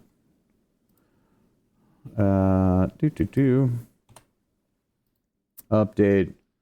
And now, even back here, should be right. So they're able to see at least the height to know the indication that there's something there. I think there's a way. Do I have... Wait a minute. I think this may just be a setting I don't have set properly here. Lighting. Global illumination. No, I have that. Levels don't disable lights. We'll see if... Leave that. Okay.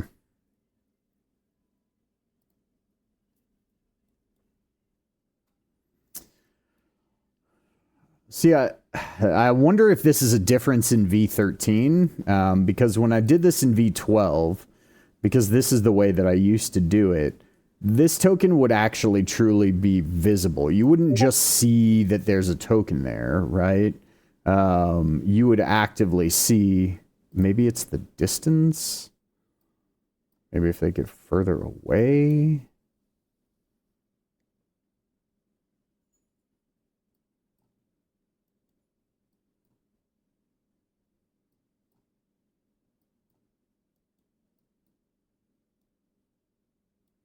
Yeah, so no, you would definitely have been able to actually, like, over the fog of war, you would see the token. So I'm wondering if that's like just a weird setting that if I have to do that, that's probably here. Nope, that's not what I want to look at.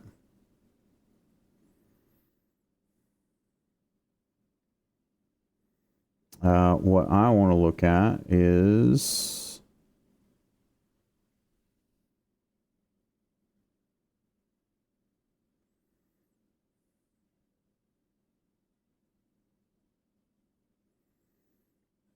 yeah. I want to go here, and then I want to go to configure settings.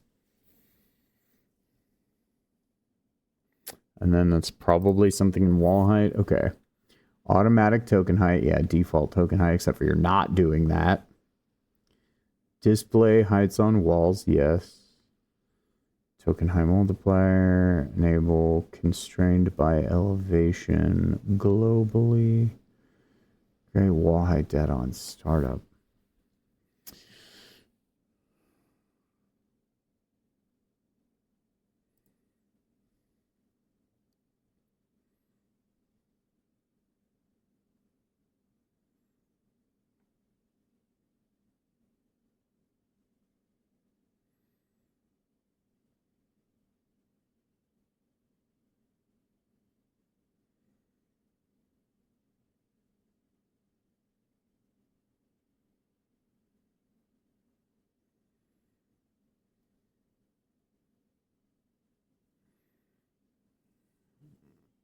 On elevation, precise token visibility.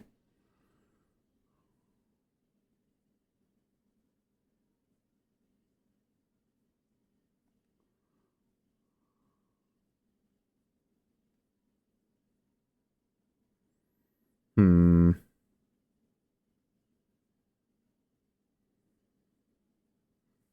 Okay. Well, I have to look more into that, but yeah, because in V12, when I would do this, sorry, me sitting here staring in settings menus, the stream, that's exciting. But yeah, when I would do this in V12, um, this token would have been visible above the fog of war because it's like, I want the fog of war part here, but I want them to be able to see this token. So I don't know how I make both of those things happen. But I will do some digging into how to do that. For now, though, I know that this is how I want to set those walls. Because if I set it as terrain walls, everything on the top of this hill is going to be visible, which isn't which isn't what I want, essentially. Do I actually need to make it?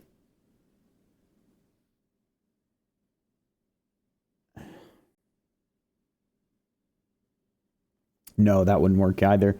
I was gonna say, do I need to make it a window? Is that what's happening here? And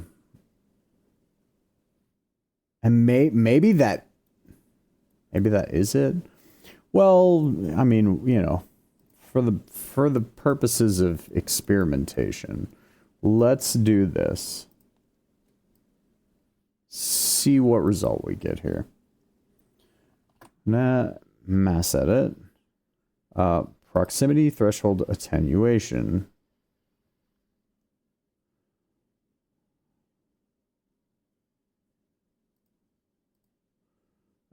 Sight, proximity, light proximity, sound proximity. And then the difference in height between these two spaces is 10 feet. So we're going to say, for the purposes of D&D math, we're going to say that. Okay. Now what happens? Now what do we have going on here?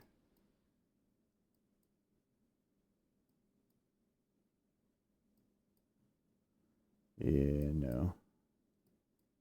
No, that's like the opposite. Further away should be easier to see, like. actually up at an angle. Okay. Okay. I thought that that's not what I wanted, but I just, like, there was a piece of me that, like, needed to have that answer firmly. So, thank you for viewing this experiment. Okay, so yeah, these, we're just going to set all these back to normal.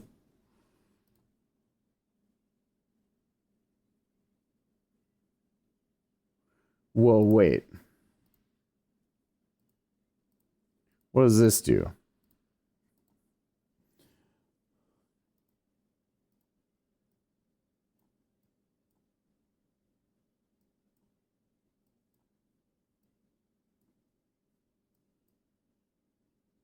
But that allows you to see too much. I don't want like 100% of everything up there to be visible. Yeah, yeah, yeah, nah, nah. I think we had it.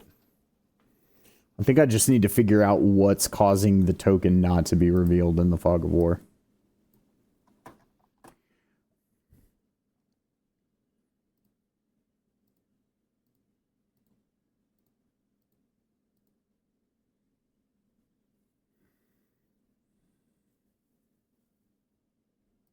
Boom. Okay.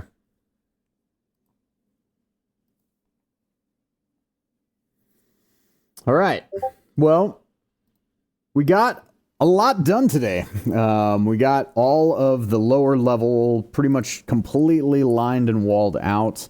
We'll be getting into detail stuff on that once we finish all the walls and everything up top. You know, we're going to be turning this into an altar to the deity of blood that these vampires worship. You know, we're probably going to be adding some additional effects and things like that in here as well. This little temple area. I just feel like it feels a little barren, a little empty, a little lifeless. It needs some zhuzhing, if you will. But in any case, at least for the purposes of what I want it for, right? And then, yeah, that's, we'll start getting into our lighting effects with all of our torches and everything like that around. We've still got on the upper layer, of course, the rest of our walls to line out, and then we'll be putting in our sort of like, you know, faux floor, invisible tiles to block lines of sight and things like that. But overall, the scene is moving along. So I want to thank you guys for being here with us today. If you are listening to these words after the fact, thank you for watching as well. I hope you are having a good morning, a good afternoon, or good evening, whichever of those may be the case for you. But let's see who we can raid. You know what? I see that Machiavellian Raccoon, is on. Yeah. So, you know what? Always happy to raid Machiavellian Raccoon. So we will go ahead and send folks over their way.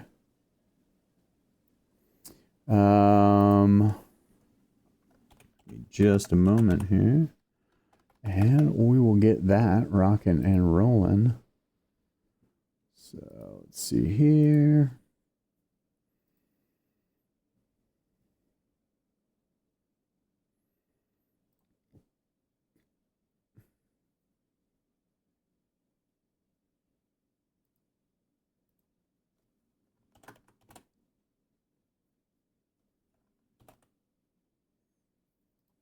Boom.